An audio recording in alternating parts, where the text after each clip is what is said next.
శ్రోతలకు నా హృదయపూర్వక నమస్కారములు. మన శ్రోతలలో ఒక సోదరుడు ప్రశ్నను పంపడం జరిగింది. ఆ ప్రశ్న, కొందరు చెబితే విన్నాను, దేవుడు మనకు ఒక్కోసారి కావాలని కష్టాలు ఇస్తాడని, ఎందుకు అంటే ఆయన మార్గంలో నడవలేదని, ఆయన మీద నమ్మకము కోల్పోయామని, ఆయన మీద నమ్మకం కలిగాక ఆయన్ని నమ్మిన తరువాత మన కష్టాలు అన్నీ పోతాయని అంటారు. నిజమేనా? దయచేసి దీనిని వివరించగలరు. ప్రశ్న మరొక్కసారి అర్థం చేసుకునే ప్రయత్నం చేద్దాం. దేవుడు కష్టాలు ఇస్తాడని, ఎందుకు ఆ కష్టాలు అంటే దేవుడి యొక్క మార్గంలో మనం నడవటం లేదని, ఆయన మీద నమ్మకం కోల్పోయామని, ఆయన మీద తిరిగి నమ్మకం కలిగినాక ఆయన్ని నమ్మిన తర్వాత మన కష్టాలన్నీ పోతాయి అని కొంతమంది చెబుతుంటే విన్నాను. ఇది చాలా చోట్ల వింటూ ఉంటాం మనం. అంటే దేవుడు కష్టాలు ఇస్తాడా అంటే నమ్మటానికి ఇస్తాడని వీరు చెప్పినట్టుగాను కొన్ని చోట్ల వినపడుతుంది, కొన్ని చోట్ల దేవుడు కష్టాల నుంచి రక్షిస్తాడని వినపడుతూ ఉంటుంది. ఎక్కువ మంది కష్టాల నుంచి తమను తాము రక్షించుకోవడానికి భగవంతుడి వైపు వెళ్తూ ఉంటారు. సహజ భక్తి ఎప్పుడు సహజ దైవ విధానంలో సామాన్యులు వెళ్ళేదంతా ఇలాగే ఉంటుంది. ఏదో ఒకటి దేవుడు అనేటువంటి మనను మించిన ఒక అతీత శక్తి ఉంది. ఆ శక్తిని నమ్ముకొని వెళుతూ ఉంటే అది మనల్ని రక్షిస్తూ కాపాడుతూ ఉంటుంది. దేవుడా, నాకు ఈ కష్టాలు ఎందుకు వచ్చినాయి, కన్నీళ్ళు ఎందుకు వచ్చినాయి, బాధలు ఎందుకు వచ్చినాయి, ఇవన్నీ తొలగించు అని అడిగే విధానాలలో అనేక రకాల ప్రార్థనా మార్గాలు వచ్చినాయి, అనేక రకాల మతాలు వచ్చినాయి. అక్కడ మళ్ళీ అనేక రకాలుగా ఆ దేవుడికి చేసే సేవలు వచ్చినాయి, అనేక రకాల మొక్కుబడులు వచ్చినాయి. ఇవన్నీ కూడా మనిషి తయారు చేసుకున్నవే. ఈ విషయం మర్చిపోకూడదు. దేవుణ్ణి ఎవరు తయారు చేశారంటే మనిషే. ఎందుకనంటే సృష్టిలో ఉన్నటువంటి ఏ ఇతరమైన వాటికి దేవుడితో సంబంధం లేదు, ఒక్క మనిషికి తప్ప. ఈ మనుషులలో కూడా మళ్ళీ నాస్తికులకు దేవుడితో సంబంధం లేదు, వాళ్ళు దేవుణ్ణి ఒప్పుకోరు. మళ్ళీ దేవుణ్ణి ఒప్పుకునే వాళ్ళల్లో కూడా అనేక విభిన్న మతాలు, అనేక రకాల సాంప్రదాయాలు, పద్ధతులు, ఆచారాలు, సాధనా విధానాలు, ప్రార్థనా విధానాలు, జీవన శైలిలో రకరకాల మతాలోళ్ళు రకరకాలుగా ఉండటం. మళ్ళీ అనేక మంది దేవుళ్ళు, ఒక దేవుడు కాదు, ఒక దేవత కాదు. అంటే ఒక పర్సనల్గా మనం మన ఇంట్లో, ఇప్పుడు నేనున్నాను అనుకోండి, నా కుటుంబమే, ఏదన్నా వచ్చినప్పుడు మా ఇంట్లో వాళ్ళు వెంటనే మా ఇంట్లో వాళ్ళు అంటారు, ఏదో దేవుడు రక్షిస్తున్నాడు, కాపాడుతాడు, మనని కాపాడుతున్నాడు, ఆ అమ్మవారి దయ వల్ల లేకపోతే ఆ దేవుడి దయ వల్ల హాయిగా జీవితం సాగిపోతుంది అలా అంటారు. ఎప్పుడు వినపడతానే ఉంటాయి. నా పక్కన నా భార్య నోటి నుంచి వినపడుతుంటాయి, మా చుట్టుపక్కల వినపడుతూ ఉంటాయి. ఇది సహజం పర్సనల్గా తీసుకున్నప్పుడు. ఎందుకంటే ప్రతి ఇంట్లోనూ ఏదో మతం ఉంటుంది, ప్రతి వాళ్ళు ఏదో ఒక దేవుడు దేవతని వాళ్ళు ఆరాధించుకుంటూ, ప్రార్థించుకుంటూ, పూజించుకుంటూ, అర్చించుకుంటూ ఎవరి స్థాయిలో వాళ్ళు సాగిపోతూ ఉంటారు.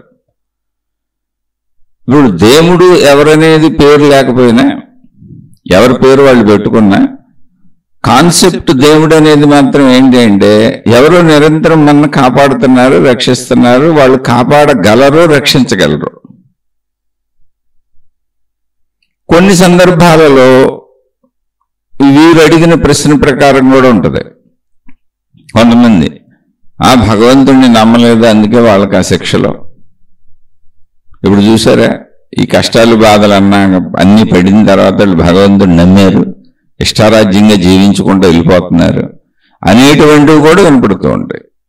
అలా కొంతమంది ఎవరికి వాళ్ళు మాకు ఈ కష్టాలు వచ్చినాయి, ఈ కన్నీళ్ళు వచ్చినాయి, ఈ ఇబ్బందులు వచ్చినాయి, ఈ ఇబ్బందుల్లో మా మతపు దేవుడు రక్షించలేదు, మేము ఆల్రెడీ పూజిస్తున్నటువంటి ఈ మతంలో ఉన్న దేవుళ్ళు దేవతలు రక్షించలేదు, అదిగో ఆ పరమత దేవుడు రక్షిస్తాడు నమ్ముకోమని వాళ్ళు చెప్పారు, నువ్వు ఇన్ని బాధలు పడుతున్నావు, ఇన్ని కష్టాలు పడుతున్నావు, మరి మీ దేవుళ్ళు ఏమయ్యారు, మీ దేవతలు ఏమయ్యారు, మా దేవుడు రక్షిస్తాడు నమ్ముకోమని చెప్పారు, లేదా మా దేవత రక్షిస్తుంది నమ్ముకోమని పరమతం వాళ్ళు చెప్పారు. మేము నమ్ముకున్నాం, నిజంగా దేవుడు రక్షించాడు మమ్మల్ని, ఆ కష్టాల్లోంచి బయటపడేశాడు, చిన్నప్పటి నుంచి కొలుస్తున్న మా ఎలవేల్పు కులదైవం మమ్మల్ని అసలు రక్షించలేదు, మేము అందుకని మతం మారిపోయాం. ఇలాంటివి చాలా వినపడుతుంటాయి. మతం మారటానికి, దేవుణ్ణి మార్చటానికి కారణాలు ఇవే. ఒకే మతంలో అనేక మంది దేవుళ్ళు ఉంటే ఒక్కొక్కళ్ళు అంటే ఒక గురువులనే పేరుతో, ఈ దైవ ప్రచారకులనే పేరుతో ఒక్కొక్క దేవుణ్ణి పట్టుకొని వెళ్తూ ఉంటారు. ఇతర దేవుళ్ళందరినీ దేవుళ్ళలోకి లాగుతూ ఉంటారు వాళ్ళు. ఒక మతంలోనే అనేక మంది దేవుళ్ళు దేవతలు ఉన్న దాంట్లో సాగే విధానం ఇది. అలాగే అనేక మతాలు ఉన్నాయి కనుక మళ్ళీ వాళ్ళు ఏం చేస్తారంటే ఈ మతంలో వాళ్ళందరినీ ఆ మతంలోకి లాగి అంటే ఆ దేవుణ్ణి నమ్మించేలా ప్రయత్నిస్తూ ఉంటారు. మరి మనుషులకి అసలు మొట్టమొదటగా ఈ జాడ్యం అంటే ఈ జబ్బు ఎక్కడి నుంచి వచ్చిందో తెలియదు. అంటే దీన్ని జాడ్యము, జబ్బు, మూర్ఖత, మూఢత్వము, అజ్ఞానము అని ఎందుకంటున్నానంటే ఈ పదాలు కంటే ఇంకేమైనా ఉన్నా కూడా వాడచ్చు. ఇప్పుడు దేవుడు అనే కాన్సెప్ట్ వచ్చినప్పుడు ఏ దేవుడికి ఆ దేవుడు కొన్ని ఎవరి పూజలు చేసుకోవచ్చు, ఎవరి ప్రార్థనలు చేసుకోవచ్చు, ఎవరి విధానంలో వాళ్ళు సాగచ్చు. అసలు అన్ని అవటం కూడా తప్పే, ఎందుకయిందో తెలియదు. అది కూడా మళ్ళీ జాడ్యమే, అది కూడా మూర్ఖతే. అనేక రకాలుగా అసలు దేవుణ్ణి ఎవరికి వాళ్ళు మీ దేవుడు తప్పు మా దేవుడు రైట్ అంటే ఎవరు ఏది నమ్మాలో కూడా తెలియని పరిస్థితి. అయితే ఒక సామాన్య మానవుడికి ఆ ప్రాబ్లం లేదు, హాయిగా జీవిస్తున్నాడు, ఏం లేదు, తన ఇంట్లో తను పని చేసుకుంటాడు, తను పుట్టిన చోట ఎవరు ఏం చెబుతున్నారో, తను పుట్టిన ఇంట్లో ఏ మతం సాగుతుందో, ఏ దేవుడు సాగుతున్నాడో దాన్ని పట్టుకెళ్ళినా వాళ్ళు చెప్పిన వెళ్ళిపోతా ఉంటాడు అంతే. అసలు ఏమి ఒక నిరూపణ, ఒక పరిశీలన, ఒక నిర్ధారణ వీటితో పని లేదు. మతము దేవుడు అంటే నమ్మకము అంతే. రిలిజియన్ అనేది, మతం అనేది విశ్వాసము, నమ్మకం మీద ఆధారపడి ఉంటుంది. ఆ మతానికి ఆధారంగా ఒక దేవుడో ఒక దేవతో అలా దేవుళ్ళు దేవతలు ఉంటారు.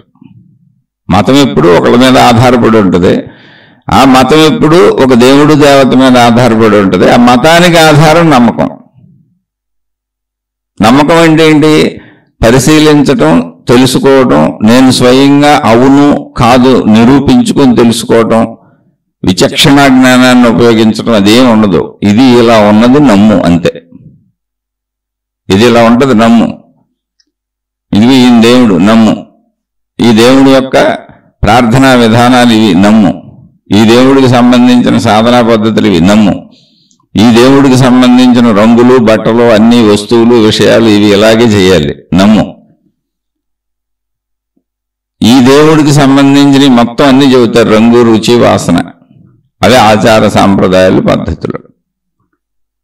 ఇవన్నీ నువ్వు ప్రశ్నించకూడదు నమ్ము. మతం ప్రశ్నించకూడదు నమ్మమని చెబుతుంది. మతానికి ఆధారం ఎప్పుడు దేవుడే. ఈ ప్రశ్నించకూడదు నమ్మమని చెప్పే గ్రంథాలు ఉంటే ఆ గ్రంథాలు పట్టుకు తిరుగుతూ గురువులుగా మత పెద్దలుగా సాగుతున్న వాళ్ళు ఉంటారు. వాళ్ళని కూడా ప్రశ్నించకూడదు. ఎందుకంటే అసలు మూలమే ప్రశ్నించకూడదుగా. ఎందుకంటే ప్రశ్నిస్తే సత్యం తెలుస్తుంది. ప్రశ్నిస్తే ప్రాబ్లం ఏంటంటే సత్యం తెలుస్తుంది. ప్రశ్నించడం అనేది ఏం రాడికల్ థింకింగ్ పెద్ద ఏదో విశేషమైన విషయం కాదు. మనం మిగిలిన అన్ని చోట్ల ప్రశ్నించుకుంటూనే వెళ్తున్నాం. ఎక్కడైనా సరే ప్రపంచంలో ప్రశ్నించడం అంటే ఏంటి? ప్రశ్నించడం ఏం కాదు, తెలియంది తెలుసుకోవటం. ప్రశ్నించటం అనేది అంటున్నప్పుడు అదేదో పెద్ద రాడికల్ సిద్ధాంతం లాగా మనకు అనిపిస్తూ ఉండొచ్చు. ఒక విప్లవాత్మకంగా, ఒక హీరోయిక్గా అందరినీ ఏదో ప్రశ్నిస్తాడా అన్నట్టు, లేదా పెద్ద ఒక రౌడీయిజంగా కూడా అనిపించవచ్చు. రౌడీయిజం అనాలో, పొగరుబోత్తనం అనాలో, పొగరుబోత్తనంగా అహంకారంగా అనిపించవచ్చు. కాదు, అసలు మానవ జీవితం దేవుడు మతాన్ని పక్కన పెడితే తెలియని దాన్ని తెలుసుకుంటూ తెలుసుకున్న దాన్ని చేసుకుంటూ ప్రయత్నించుకుంటూ జీవితం సాగుతూ ఉంటుంది. పసిబిడ్డ పుట్టిన దగ్గర నుంచి ఏమీ తెలీదు. అక్కడి నుంచి తెలుసుకోవటమే ప్రాసెస్. జీవితం అంతా తెలుసుకోవటమే, తెలుసుకునే ప్రయత్నం అంతే.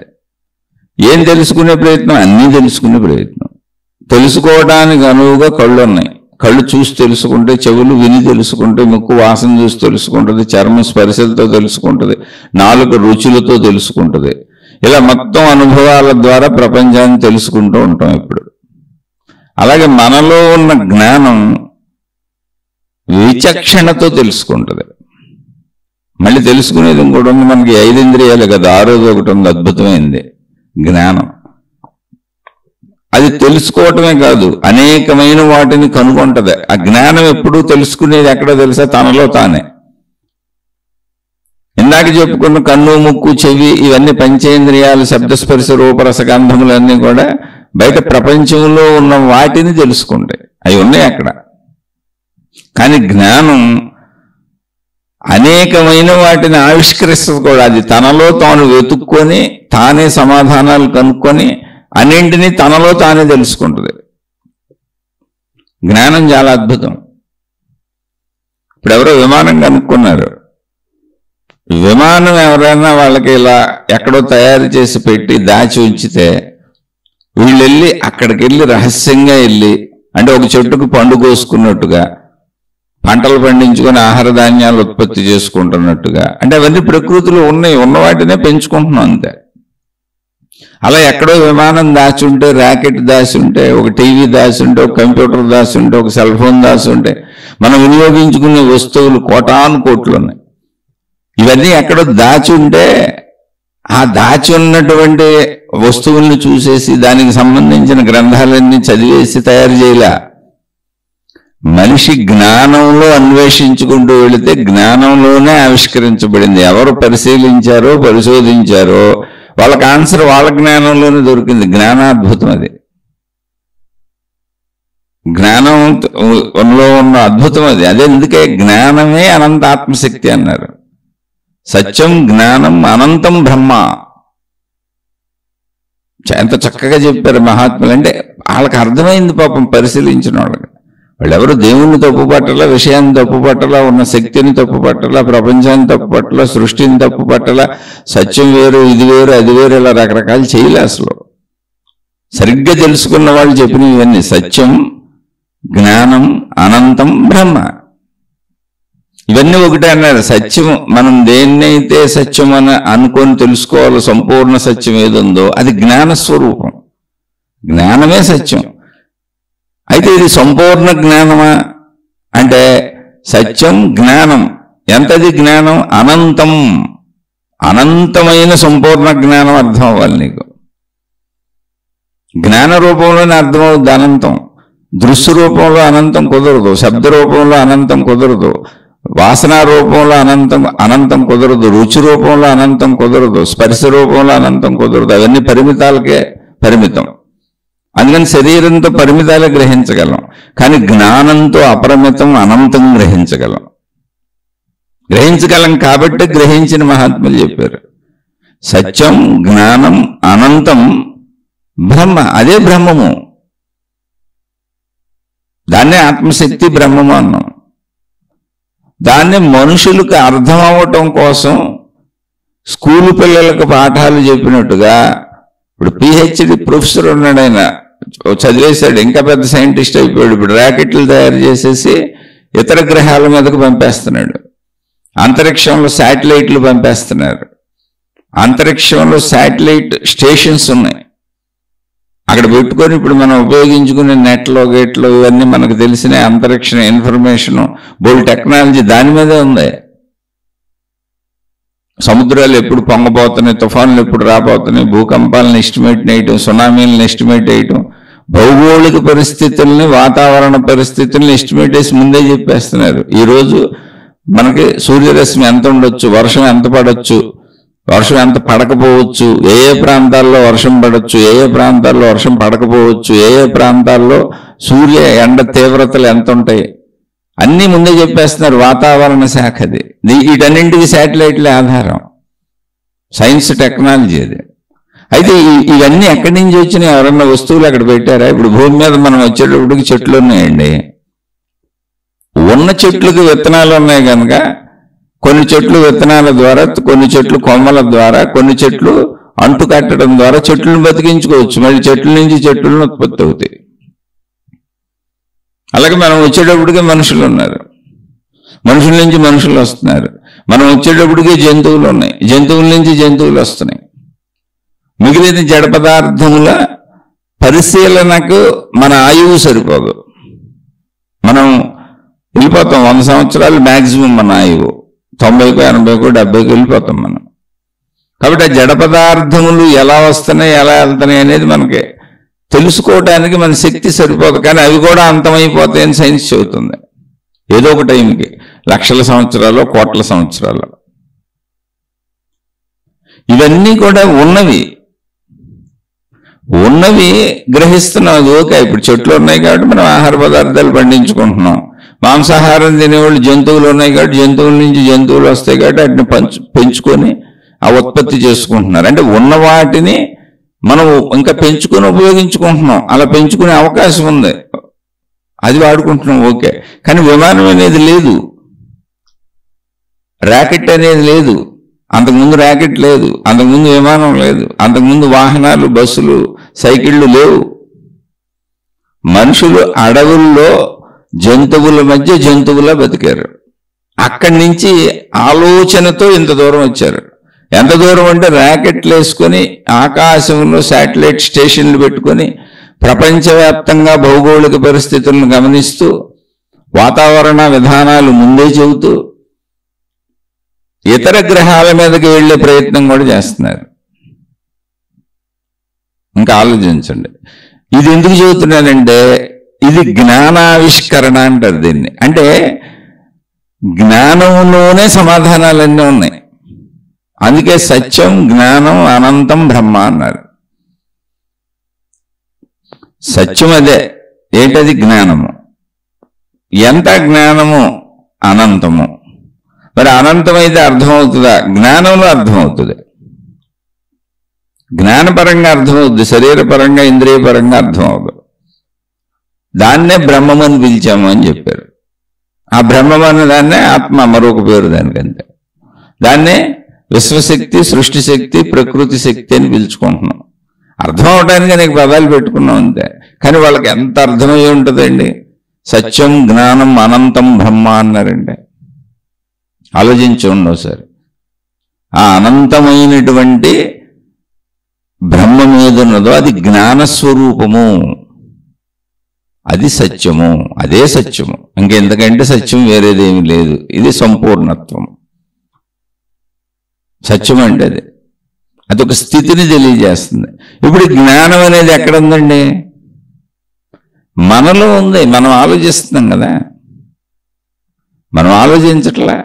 ఆలోచిస్తే ఆన్సర్ రావటం ఏంటండి? ఎవరైనా చూడండి, ఆలోచిస్తే ఆన్సర్ దొరకటం ఏంటి? ఆలోచిస్తే ఆన్సర్ దొరకటం ఏంటి? ఇప్పుడు ఎవరికైనా సరే చూడండి, ఆలోచిస్తే ఆన్సర్ దొరికింది. అదే సృష్టిలో మనం వినియోగించుకునే వస్తువులన్నీ ఎన్ని రకాలు ఉన్నాయి చూడండి. కోటాను కోట్ల రకాలు కనుగొన్నారు వస్తువులు, విషయాలు. ఇప్పుడు వ్యవసాయం వేస్తే వ్యవసాయంలో ఎన్నో రకాల మెరుగైనటువంటి ఇన్స్ట్రుమెంట్స్ కనుక్కున్నారు. పండించడానికి, కొయ్యటానికి, కోత మిషన్లు, మొత్తం నూర్చడానికి, ధాన్యపు గింజలు వేరు చేయడానికి, అటు నుంచి బియ్యం వేరు చేయడానికి ఇంకా టెక్నాలజీ డెవలప్ అవుతూనే ఉంది అందులో. అలా ప్రతి రంగంలోనూ టెక్నాలజీ ముందుకెళ్ళిపోతుంది చూడండి. యంత్ర పరికరాలు వచ్చేస్తున్నాయి. ఇవన్నీ ఎక్కడి నుంచి వచ్చినాయి? టెక్నాలజీ అనేది మొత్తం ఎక్కడి నుంచి వచ్చింది? ఈ యంత్ర పరికరాలను ఉపయోగించుకోవటం, వస్తువులు, పరికరాలను ఉపయోగించుకోవటం, కంప్యూటర్లు, ల్యాప్టాప్లు, సెల్ ఫోన్లు, అక్కడ పెన్ అయినా, పెన్సిల్ అయినా, ఎరైజర్ అయినా, ఒక బలపమైన, ఒక చాక్ పీస్ అయినా, ఇదంతా ఎక్కడ పుట్టింది అంటే మనిషి మేధస్సులో పుట్టింది. అదే జ్ఞానము. అంటే ఇప్పుడు సంపూర్ణత్వమైనది ఏంటి? ఇక్కడ లేకపోయినా, ఇక్కడ కనపడకపోయినా, ఇక్కడ కనపడుతున్నాయి ఏంటి? చెట్లు. ఇక్కడ కనపడుతున్నాయి ఏంటి? భూమి. పంచభూతాలు మనకి అందుతున్నాయి. ఆకాశం కూడా కనపడుతుండగా ఖాళీ అన్నాం. అలాగే మొత్తం సృష్టి అంతా కనపడుతుంది. దాన్ని వాడుకు బతుకుతున్నాం, ఓకే, అది శరీరపరమైంది అంశం. కానీ కనపడకుండా మనలో ఇక్కడ కనపడదు. కంప్యూటర్ ఎవరికి కనపడలా, సెల్ ఫోన్ ఎవరికి కనపడలా, రాకెట్లు, విమానాలు, వాహనాలు ఎవరికి కనపడలా. కానీ జ్ఞాన దర్శనం చేశారు, జ్ఞానంలో ఆవిష్కరించారు. ఇప్పుడు మనం ఉపయోగించుకునే ఉపకరణాలన్నీ డైరెక్ట్గా చాక్ పీస్ అక్కడ లేదు, పిన్నీస్ అక్కడ లేదు, సూది అక్కడ లేదు, దారం అక్కడ లేదు. పత్తి చెట్లు ఉన్నాయి, పత్తిని దూరిగా మొలుచుకోవచ్చని ట్రై చేశారు, వస్త్రాలు కనుగొన్నారు. అక్కడి నుంచి సిల్క్ ద్వారా వస్త్రాలు తయారు చేసుకోవచ్చు అనుకున్నారు. పాలిస్టర్ యార్న్, దారం లాంటిది పాలిస్టర్. అలా అసలు ఇవన్నీ ఎక్కడ పుట్టినాయి అంటే జ్ఞానములో పుట్టినాయి. అదే మేధస్సు. ఎవరు ఏ వైపు ఉపయోగిస్తున్నారో ఆ వైపు వాళ్ళకి జ్ఞానం దాన్ని ఆవిష్కరింపజేస్తుంది. అంటే ఇవన్నీ ఎక్కడున్నాయి? ఇప్పుడు జ్ఞానములో ఉన్నాయి. మరి నేను జ్ఞానం కాదు, నేను శరీరం అని బతికే మనిషికి అసలు ఇది ఎప్పటికన్నా అర్థమవుద్దా? ఇప్పుడు ఇవన్నీ ఎక్కడున్నాయి? ఈ శాటిలైట్ స్టేషన్లు అంతరిక్షంలో పెట్టు కూర్చున్నారు. ఇక్కడి నుంచి ర్యాకెట్లు పంపుతున్నారు, వెనక్కి తెస్తున్నారు. ఈ వాహనాలు మనం ఉపయోగించుకునేటువంటి చిన్న పిన్నీస్ నుంచి, చిన్న చాక్ పీస్ నుంచి, చిన్న బలపం నుంచి, చిన్న పలక నుంచి, చిన్న పుస్తకం నుంచి, మనం పెట్టుకునే మన ఆడవాళ్ళు పెట్టుకునే చిన్న బొట్టు బిళ్ళల దగ్గర నుంచి ఇవన్నీ లేవు కదా సృష్టిలో. యథాతథంగా ఉంటే మనం వాడుకుంటున్నాం కదా. ఇప్పుడు చెట్లు యథాతథంగా ఉన్నాయి.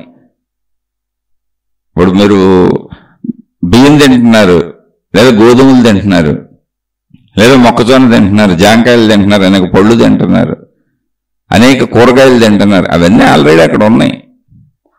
ఉన్న వాటిని వాటి విత్తనాల ద్వారా మనం ఎక్కువ పండించుకునే ప్రయత్నం చేస్తున్నాం అంతే. లేని వాటిని సృష్టించట్లే మనం. కానీ లేని వాటిని సృష్టించుకున్నాం మనం. సూది అక్కడ లేదు, పిన్నిస్ అక్కడ లేదు, చాక్ పీస్ అక్కడ లేదు. అక్కడి నుంచి మొదలుపెట్టి మీ చొక్కాకున్న బటన్ నుంచి, మీ బట్టల నుంచి, బట్టలకి అక్కడ ఏం లేవు, పత్తి చెట్లు ఉన్నాయి. అలా మొత్తం సృష్టిలో ఉన్న వస్తువులు ఉన్నవి అలా ఉన్నాయి. వాటిని ఇన్ని రకాల వస్తువులుగా, కోటాను కోట్ల బట్టలు, రకాల డిజైన్లు, వెరైటీలు, అన్నింటిలోనూ కోటాను కోట్లు, అంతులేనంత. ఏది మనిషి తయారు చేసింది ఇది. ఎందుకంటే సృష్టి మళ్ళీ వేరు, సృష్టి తాను తయారు చేసుకున్న సృష్టి వేరు. కేవలం మనిషి మానవ సమూహానికి ఉపయోగపడటానికి చేసిన వస్తువులు, విషయాలు అంతులేని ఉన్నాయి. మెడిసిన్స్ ఎన్ని ఉన్నాయి. మనిషికి జబ్బులు వస్తే నయం చేయడానికి అవసరమైన మెడిసిన్స్ ఎన్ని ఉన్నాయి. అసలు మనిషికి ఏ ఏ జబ్బులు ఉన్నాయో కనుక్కోవడానికి తయారు చేయబడినటువంటి మిషనరీస్ ఎన్ని ఉన్నాయి. స్కానింగ్ మిషన్లు, ఆ మిషన్లు, ఈ మిషన్లు, అసలు ఎన్ని ఉన్నాయి. ఇవన్నీ ఎవరు కనుగొన్నారు? ఎక్కడ కనుగొన్నారు? ఎలా కనుగొన్నారు? అవి ఎక్కడ లేవే. చెట్లు ఉన్నాయి కనుక వాటికి విత్తనాలు వస్తున్నాయి కనుక, విత్తనాల ద్వారా మళ్ళీ చెట్లు వస్తాయి కనుక పండించుకుంటున్నాం. ఒక బాగానే ఉంది. అది సృష్టిలో ఉన్నదాన్ని యథాతథంగా, సూర్యుడిని యథాతథంగా వాడుకుంటున్నాం, గాలిని యథాతథంగా వాడుకుంటున్నాం, భూమిని యథాతథంగా వాడుకుంటున్నాం, నీటిని యథాతథంగా వాడుకుంటున్నాం. ఓకే, అంతవరకు బాగానే ఉంది. మరి ఇవి లేవుగా సృష్టిలో. మనం ఉపయోగించుకునే వస్తువులు లిస్టు రాస్తే మీరు ఎన్ని వందల కోట్లు అవుతాయో చూడండి. ప్రపంచవ్యాప్తంగా మనిషి తయారు చేసుకునే ఓ పిన్నీస్ నుంచి, గుండె నుంచి రాసుకుంటే వెళ్ళండి, మళ్ళీ కొత్త కనుక్కుంటూనే ఉంటాడుగా. ఎప్పటికీ ఆగదు కది. ఇవన్నీ ఎక్కడి నుంచి వచ్చినాయి అంటే మనిషి మేధస్సు ఆవిష్కరణ. మనుషులే కనుక్కున్నారు. ఒక సూదిని, ఒక పిన్నీస్ని, మొత్తం అన్ని వేల రకాల వంటకాలు ఉన్నాయి. ఎవరికి వచ్చింది ఐడియా? ఉప్పు ఎక్కడదో, కారం ఎక్కడదో, పులుపు ఎక్కడదో, తీపి ఎక్కడదో, కూరగాయలు ఒక చోట, ఆహార ధాన్యాలు ఒక చోట, ఇవన్నీ కలుపుకుని ఇలా తినాలి అనేటువంటి ఐడియా ఎవరికి వచ్చింది? ఒకళ్ళకి రావటం ఏంటి, ఇంకా డెవలప్ అవుతూనే ఉంది. కొన్ని వేల వంటకాలు ఇంకా ఇంకా ఇంకా ఇంకా కొత్త కనుక్కుంటానే ఉన్నారు. ఇదంతా ఎక్కడి నుంచి పుడుతుంది? అది యథాతథంగా మనం సేకరించట్లేదే. చెట్టుకుని జాంపండు కోసుకు తినేసినట్టుగా కాదుగా. అన్నింటినీ మార్పులు చేసుకుంటున్నాం, కొన్నింటిని కొత్త కొత్తగా కనుక్కుంటున్నాం. అనేక పదార్థాలను కలిపి కొత్త వస్తువులు తయారు చేసుకుంటున్నాం. ఇవన్నీ ఎక్కడి నుంచి అంటే మానవ మేధస్సులోంచి పుట్టినాయి. ముడిసరుకు భూమే, ముడిసరుకు పంచిపోతాలే. కానీ అవి వాడి ఇలా సూది చేసుకోవచ్చు, అవి వాడి ఇలా పిన్నిస్ చేసుకోవచ్చు, అవి వాడి ఇలా ర్యాకెట్ చేసుకోవచ్చు, అవి వాడి ఇలా వాహనాలు చేసుకోవచ్చు. ఈ కాంబినేషన్స్ ఎన్ని కలిస్తే ఒక వాహనం అయింది, ఎన్ని కాంబినేషన్స్ కలిపితే ఒక వంటకం అయింది, ఎన్ని కాంబినేషన్స్ కలిపితే ఒక బట్ట తయారైంది, ఎన్ని కాంబినేషన్స్ కలిపితే చెప్పులు తయారైనాయి, ఎన్ని కాంబినేషన్స్ కలిపితే మందులు తయారవుతున్నాయి. ఇదంతా ఎక్కడ పుట్టింది మీరు ఆలోచించండి ఒకసారి. మేధస్సులో, జ్ఞానంలో పుట్టింది. జ్ఞానం ఎక్కడుంది? మనిషిలో ఉంది. మనిషి అంటే ఎవరు? నువ్వు నేనే, మనమే మనుషులు. మరి మనలో జ్ఞానం ఉందిగా, ఆ జ్ఞానమే ఇన్ని కనుక్కొని ఆవిష్కరించింది. మరి ఇన్ని ఆవిష్కరించిన వాళ్ళు మనుషులేగా. ఎవరు ఏ వైపు దృష్టి పెడితే ఆ వైపు అలా కొత్త కొత్త వాటిని కనుక్కున్నారు అన్నప్పుడు ఎలా కనుక్కుంటారు అసలు వాళ్ళు? మీరు ఆలోచించండి సార్, ఎలా కనుక్కుంటారు? ఒకే విషయాన్ని పదే పదే పదే పదే పదే పదే ఆలోచిస్తూ ఉంటే, అనేక రకాలుగా ప్రయత్నిస్తూ ఉంటే ఆలోచనలోనే ఆన్సర్ దొరికింది అంతే. అంటే ఇప్పుడు భౌగోళికంగా మనం ఉపయోగించుకుంటున్నటువంటి మానవ లోకంలో మానవులు తయారు చేసుకున్నటువంటి వినియోగ వస్తువులన్నీ ఎక్కడి నుంచి వచ్చినాయి? మానవ మేధస్సులోంచి, జ్ఞానంలోంచి వచ్చినాయి. సృష్టి మామూలు సృష్టిగా ఉంది, అదోకే. ఇవన్నీ మేధస్సులో అనిపించినాయి. అందుకే పూర్వ మహర్షులు ఎంత అద్భుతంగా చెబుతారు, అసలు జాగ్రత్తగా అర్థం చేసుకోవాలి దేన్నైనా. మహాత్ములు, మహర్షులు వాళ్ళకు సంబంధించిన విషయాలు, వాళ్ళు తెలుసుకున్న విషయాలు రాసేటప్పుడు వాటిని వాటిని వేదములు అన్నారు. వేదములకి కర్త ఎవరు ఉండరు. ఫలానా ఋషి వేదములు రాశాడని ఉండదు. ఎందుకు ఉండదంటే ఎవరు ఆవిష్కరించింది అని చెప్పారు, కాపీరైట్లు వేసుకోవాలి, ఇలా చేయాలని స్వార్థపూరిత చర్యలు లేవు అప్పుడు. వేదములు అనే పదానికి అర్థం అది ఒక మతానికి సంబంధించింది కాదు. మనుషులు తామేమేమి తెలుసుకుంటున్నారో, తాముకి ఏమేమి అనిపిస్తున్నాయో అన్నీ ఒక చోట రాసుకుంటూ వెళ్ళిపోయారు అనేక మంది మనుషులు. అందుకని వేదములు అన్నప్పుడు తెలుసుకొనదగినవి, వాటి అర్థం అంతే. ఇవన్నీ మనుషులకు వచ్చిన థాట్స్, మనుషులు తెలుసుకోవచ్చు. అన్ని రకాలు ఉన్నాయి వాటిల్లో. అయితే ఇంకా డెవలప్ అవుతూ వచ్చాం మనం ముందుకంతే. ఇప్పుడు ఆ పేరునే కంటిన్యూ చేయాలంటే అక్కర్లా, మీ ఇష్టం. ఇప్పుడు ఏ పేర్లు కంటిన్యూ చేసుకుంటే అవి చేసుకోండి. సైన్స్ అంటారో, సోషల్ అంటారో, విభజించుకోండి, మీ ఇష్టం. కానీ తెలుసుకొనదగినవి అంతే దాని పేరు. ఇప్పుడు అక్కడ మాత్రమే ఉంది, తెలుసుకొనదగినవి అని పేరు పెట్టారు. వేదములు అంటే అర్థం తెలుసుకొనదగినవి అంతే.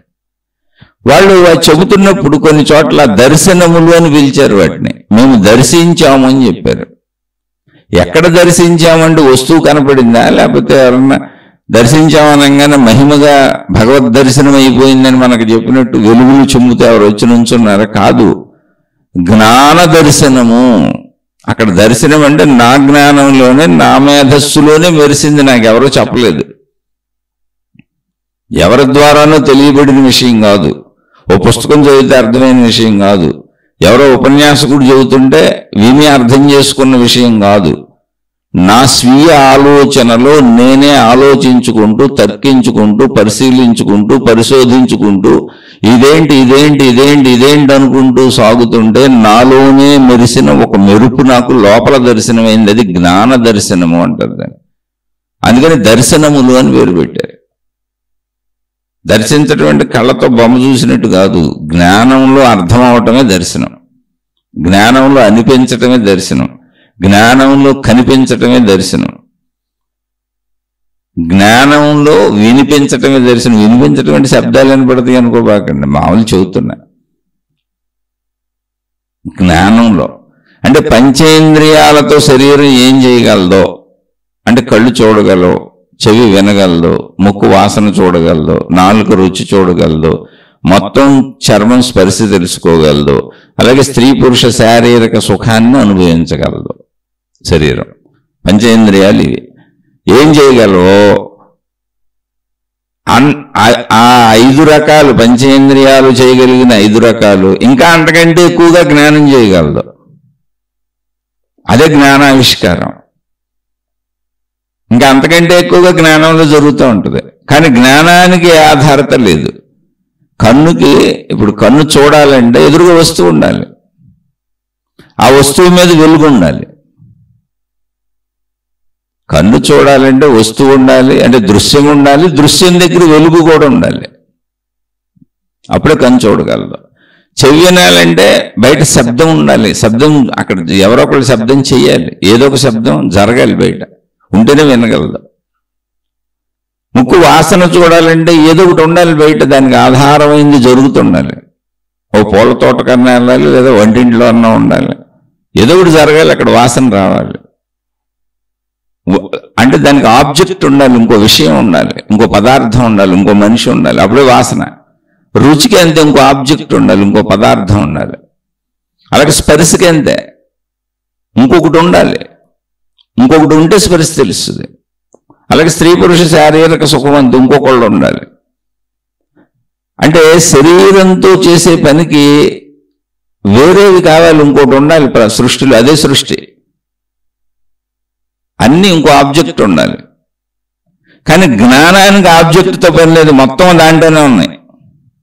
ప్రశ్నించుకునేది అదే, పరిశోధించేది అదే, పరిశీలించేది అదే, అన్వేషించేది అదే, తర్కించేది అదే, సాధన చేసేది అదే, ఆవిష్కరించుకునేది అదే. దానిలోనే ప్రశ్న సమాధానాలు అన్నీ ఉన్నాయి. జ్ఞానం ఒక సంపూర్ణత్వం. మీరు గమనించి చూసుకొని ప్రశాంతంగా కూర్చొని, సమస్తం జ్ఞానంలోనే ఉన్నాయి. అయితే ఆ జ్ఞానంలో ఉన్నవి అన్నవి ఎవరి జ్ఞానంలో ఉన్నాయి? అసలు జ్ఞానం అనేది ఒకళ్ళదా? కాదు, మనుషులందరికీ జ్ఞానం ఉంది. జ్ఞానం ఎక్కడ ఉందండి? మనిషిలో ఉంది, ప్రతి మనిషిలో ఉంది. మరి ఎందుకండి అందరూ ఇలా ఆవిష్కరించట్లేదు, వాళ్ళు వాడట్లేదు? వాళ్ళు శరీరాలు వాడుకుంటున్నారు. మీరు అందుకే చూడండి, పెద్ద పెద్ద సైంటిస్టులు కానీ, ఏది భౌతికపరమైనటువంటి ఆవిష్కారాలు చేసే పెద్ద పెద్ద సైంటిస్టులు, ఇటువంటి వాళ్ళు ఎవరినైనా చూడండి, వాళ్ళు శరీరపరమైన విషయాల మీద చాలా తక్కువ ధ్యాసలో ఉంటారు. వాళ్ళు ఏది ఆవిష్కరించాలనుకుంటున్నారు, ఏం చేయాలనుకుంటున్నారు, ఆ వ్యాపారాలు కావచ్చు, వృత్తులు కావచ్చు, లేదా వస్తువులను కనుగొనటం కావచ్చు, ఏది కనుక్కున్నా మళ్ళీ వ్యాపారం డబ్బులేగా, భౌతిక విషయాలు. కానీ నిరంతరం దాని మీదే ఉంటారు. శరీరానికి సంబంధించిన విషయాలు చాలా తక్కువ శ్రద్ధ ఉంటుంది, ఆ జ్ఞాన శ్రద్ధ ఎక్కువ ఉంటుంది. అంటే తర్కించుకుంటూ ఉంటారు, పరిశీలించుకుంటూ ఉంటారు, పరిశోధించుకుంటూ ఉంటారు. ఇంకా మెరుగ్గా ఎలా చేయొచ్చు, ఎక్కడి వరకు ఎలా చేసాం, ఇంకా ఏం చేయొచ్చు అని ఆలోచిస్తూనే ఉంటారు. మీరు గమనిస్తే మొత్తం సినిమా రంగం అంతా జ్ఞానం మీద ఆధారపడి ఉంటుంది. అదొక సృజనాత్మకత, కల్పనాత్మకత, ఒక ఎంటర్టైన్మెంట్. మొత్తం అందరూ సినీ ఫీల్డ్కి సంబంధించిన మొత్తం అందరూ జ్ఞానాన్నే వాడతారు. అయితే అది ఎంటర్టైన్మెంట్ కింద పెట్టుకున్న విభాగం అది.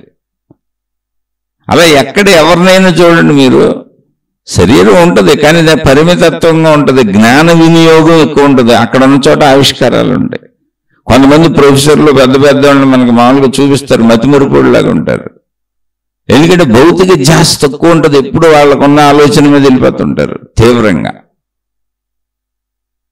మీరు మామూలుగా మనకి సినిమాల్లో వీటిల్లో కూడా ప్రొఫెసర్లు పెద్ద పెద్ద బాగా చదువుకుని పెద్ద పెద్ద సైంటిస్టులు చూస్తే చాలా చిన్న చిన్న విషయాలు తెలియదు అసలు వాళ్ళకి. ఇప్పుడు మతిమరుపుగా ఇప్పుడు చొక్కా వేసుకొని గుండీలు ఏడాపెడా కిందది పైకి కిందకి పెట్టుకెళ్ళిపోతుంటారు. వాళ్ళు కళ్ళజోడు కంటికాయడు మొహం మీద ఉన్నా కూడా ఎత్తుక్కుంటూ ఉంటారు. అంటే స్ఫురించదు. ఎందుకని? ధ్యాస ఇంకో చోట ఉంది, జ్ఞానం ఇంకో దాన్ని నేను ఆవిష్కరించాలనుకుంటుంది.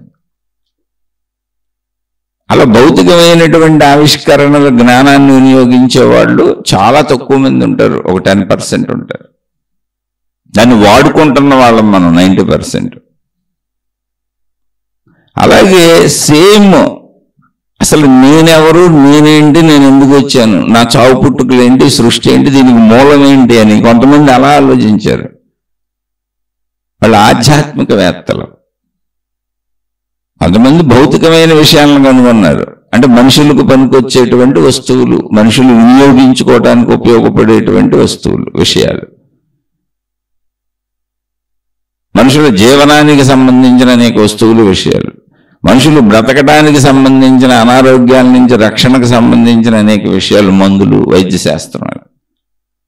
కొంతమంది అసలు మూలం ఏంటి, నేను ఎందుకు పుడుతున్నాను చచ్చిపోతున్నాను వైపు వెళ్ళారు. సృష్టి మూలం ఏంటి, నా మూలం ఏంటని.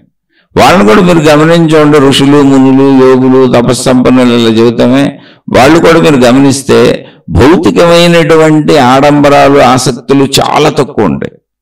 అందుకే ఇప్పుడు కూడా ఆధ్యాత్మికతలో గురువులను, మహాత్ములను, మాతాజీలను, సంస్థలను, మతాల పేరులతో ఆడంబరాలు చేసే వాళ్ళని నమ్మకండి. అది నిజం కాదు. అసలు ఆడంబరం రాదు, తాటు జ్ఞానంలో వెళ్ళిపోయే వాళ్ళకి.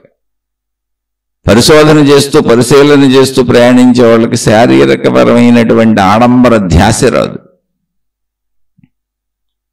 అసలు ఆడంబరత్వమే ఉండదు వాళ్ళ దగ్గర. అయితే వాళ్ళు చాలా లిమిటెడ్గా ఉంటుంది వాళ్ళ శరీరపరమైనటువంటి, భౌతికపరమైనటువంటి, ప్రాపంచికపరమైనటువంటి విషయాలు. వాళ్ళని మునులు, ఋషులు, యోగులు, తపస్సంపన్నులు అన్నాం. వాళ్ళు కనుక్కొని చెప్పిన సత్యాలని మనం ఇప్పుడు మాట్లాడుకుంటున్నాం. ఎవరిమైనా, ఎక్కడైనా, ఏ మతంలో అయినా వాళ్ళు చెప్పింది సత్యం, జ్ఞానం, అనంతం బ్రహ్మ. అది మళ్ళీ ఎవరో కాదు, ఆ బ్రహ్మ. అహం బ్రహ్మస్మి, ఆ బ్రహ్మము నేనే. అంటే ఏమైంది ఇప్పుడు? ఆ సత్యము నేనే, ఆ జ్ఞానము నేనే, ఆ అనంతము నేనే.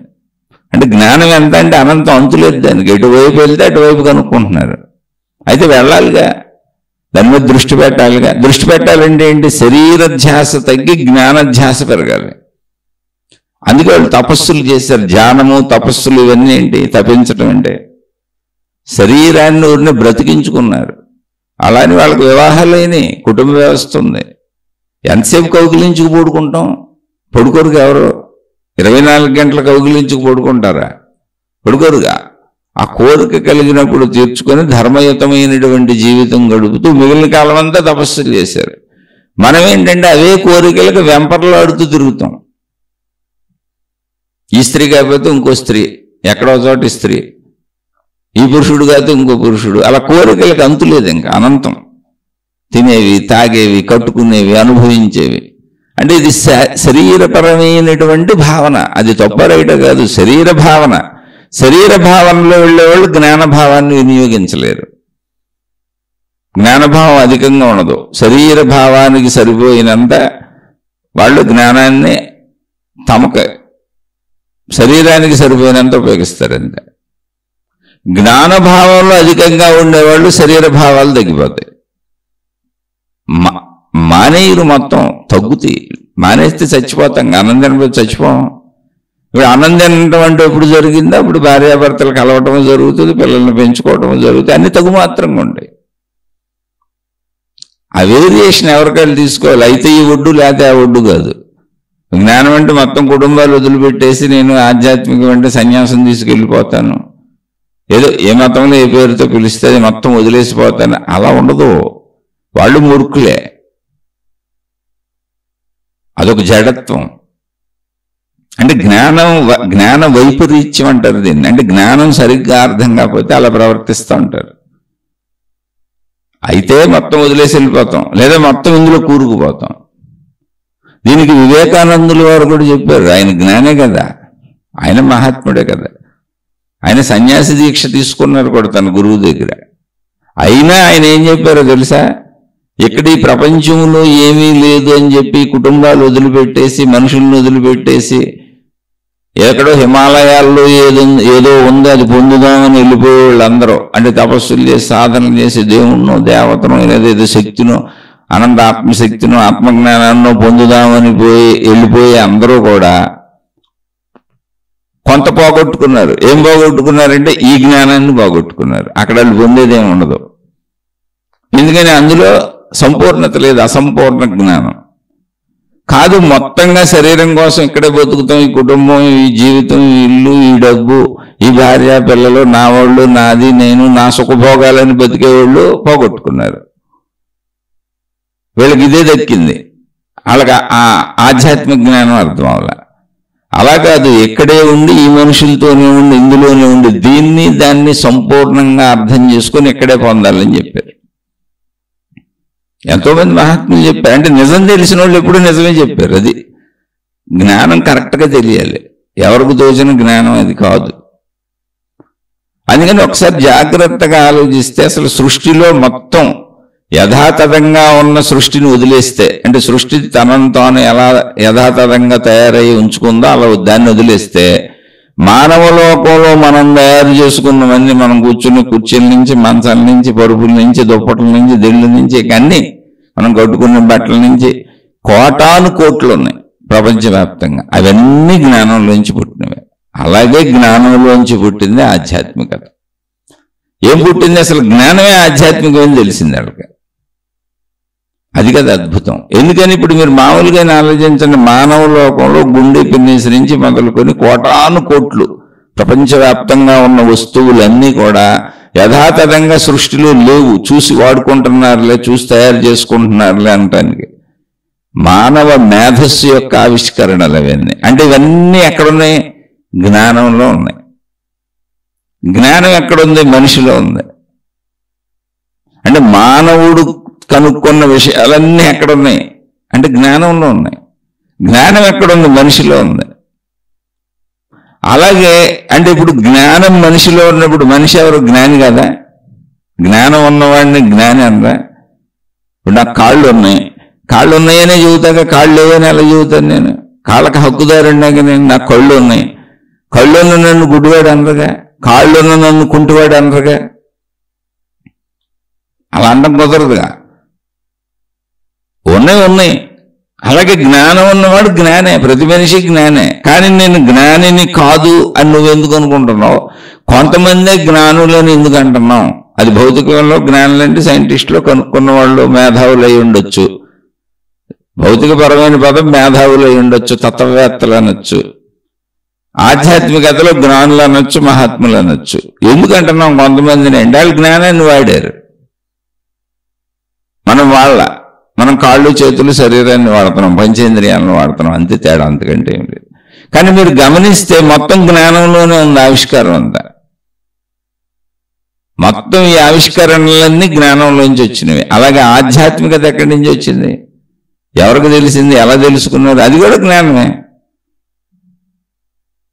ఏ జ్ఞానం? నా జ్ఞానమే, నాలో ఉన్న జ్ఞానమే. జ్ఞానం అనేది అసలు మనిషిలో ఉంది.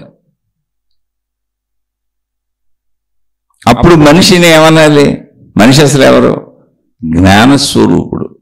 కానీ మనిషి ఏమనుకుంటున్నాడు? నేను శరీరాన్ని అనుకుంటున్నాడు. ఎందుకు అనుకుంటున్నాడు? శరీరాన్ని వాడేవాడు మాత్రమే శరీరాన్ని అనుకుంటున్నాడు.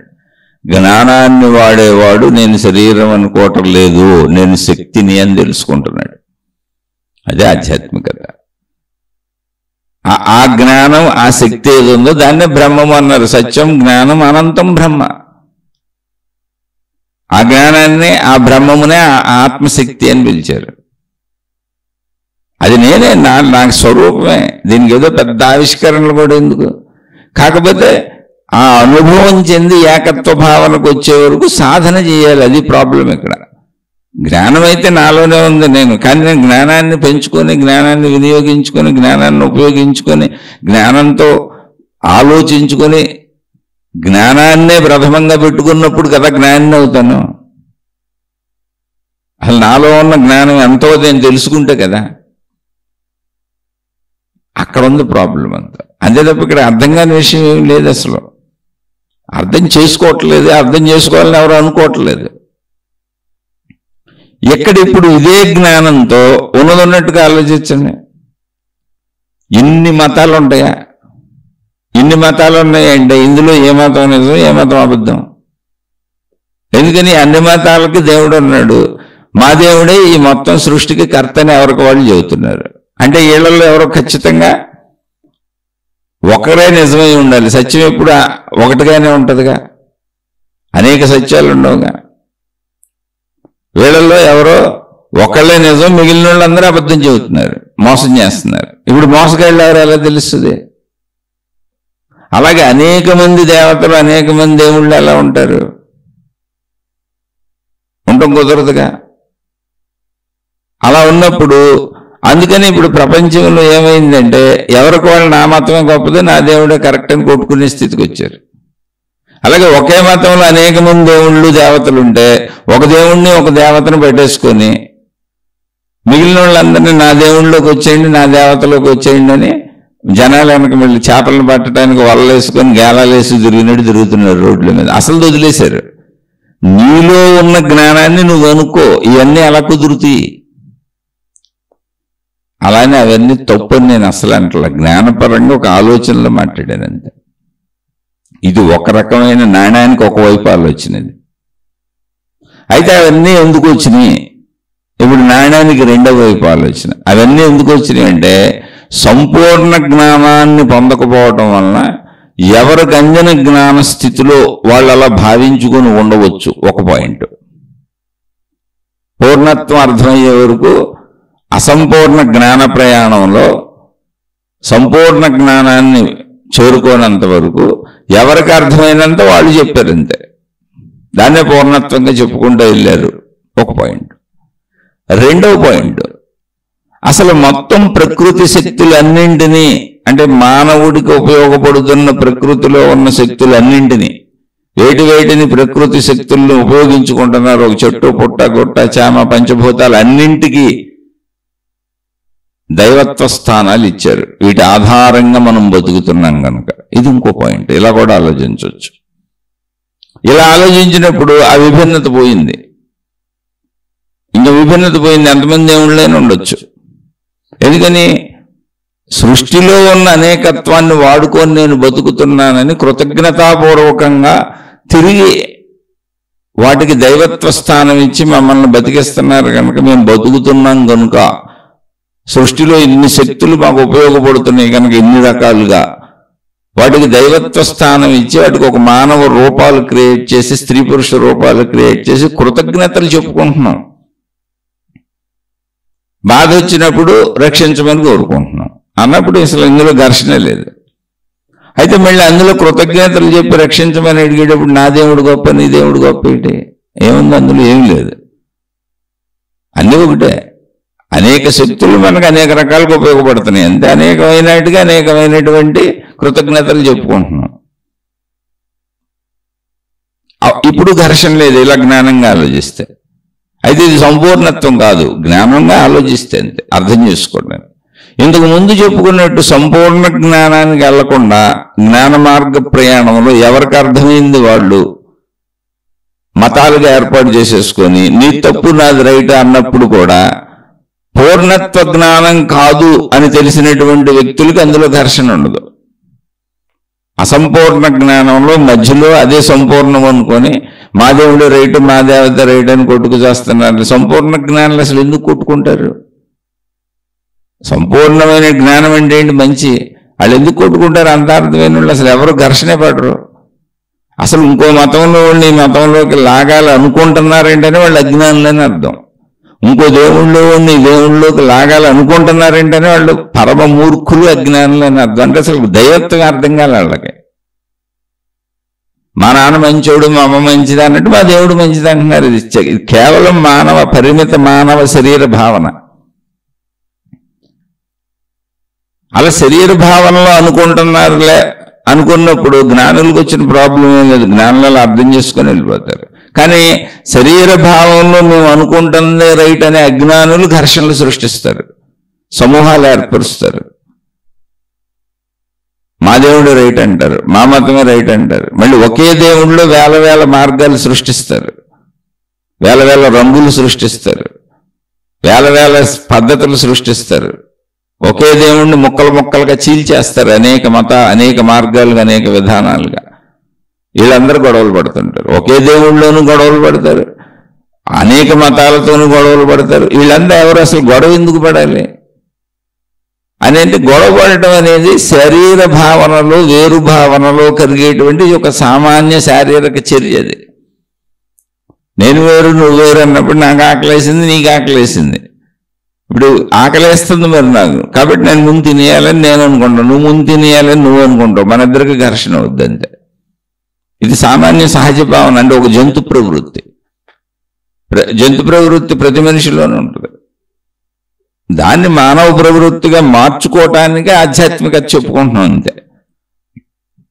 కాబట్టి ఎక్కడ ఘర్షణలున్నా, ఎక్కడ ఇతర మతస్థుల్ని మన మతంలోకి లాగేయాలనేది ఉన్నా, ఇతర దేవుళ్ళని మన దేవుళ్ళలోకి లాగేయాలన్నా, నా దేవుడే గొప్పవాడని చెప్పుకుంటూ మొత్తం ప్రపంచాన్ని ప్రజల్ని నమ్మించేయాలని జరుగుతున్నా అదంతా కేవలము పరిమిత శరీర భావన ఉన్న మనుషులు మాత్రమే చేస్తారు. జ్ఞానులు అలా చేయరు. ఎందుకనంటే జ్ఞానికి మొత్తం సృష్టి యొక్క సంపూర్ణత్వం తెలిసింది. శరీర భావన ఎగిరిపోద్ది. శరీర భావన లిమిటెడ్, అంటే ఎగిరిపోద్ది అంటే మొత్తం పోద్దని కాదు, బ్రతకడానికి అవసరమైన శరీర భావనను ఉంచుకున్నారు అంతే. ఉంటుంది, అది శరీరం ఉందిగా, ఉన్నప్పుడు భావన ఎందుకు ఉండదు.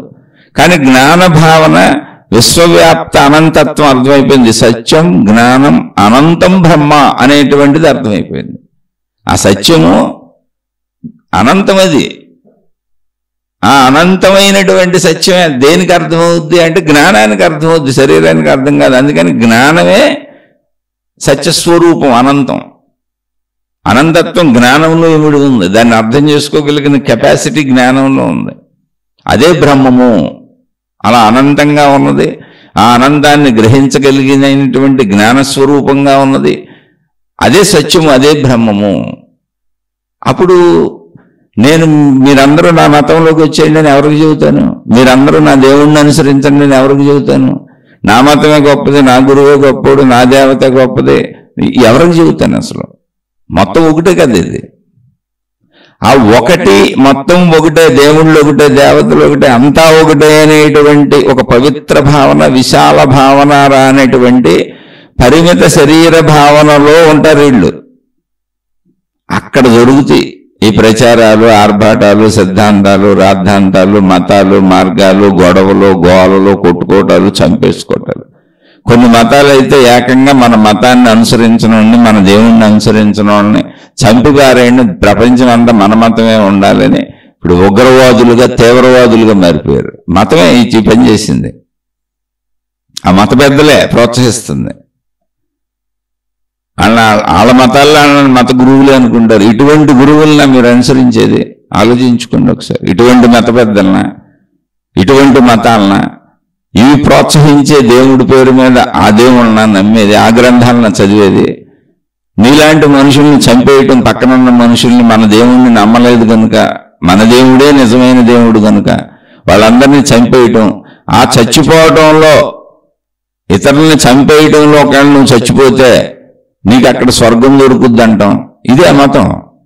అసలు అందులో మూర్ఖత్వం మనిషికి అర్థం అవట్లేదు. చిన్నపిల్లడికి కూడా అందులో తీవ్రమైన మూఢత, మూర్ఖత, అజ్ఞానము, రాక్షసత్వము, క్రూరత్వము అనేం తెలియట్లేదు. అక్కడ దేవుడు ఎలా ఉంటాడు? కానీ వాళ్ళ గురువులు అలా తయారు చేశారు వాళ్ళని, వాళ్ళ మత పెద్దలు అలా తయారు చేశారు వాళ్ళని, వాళ్ళ మత గ్రంథాలు అలా రాసుకున్నారు.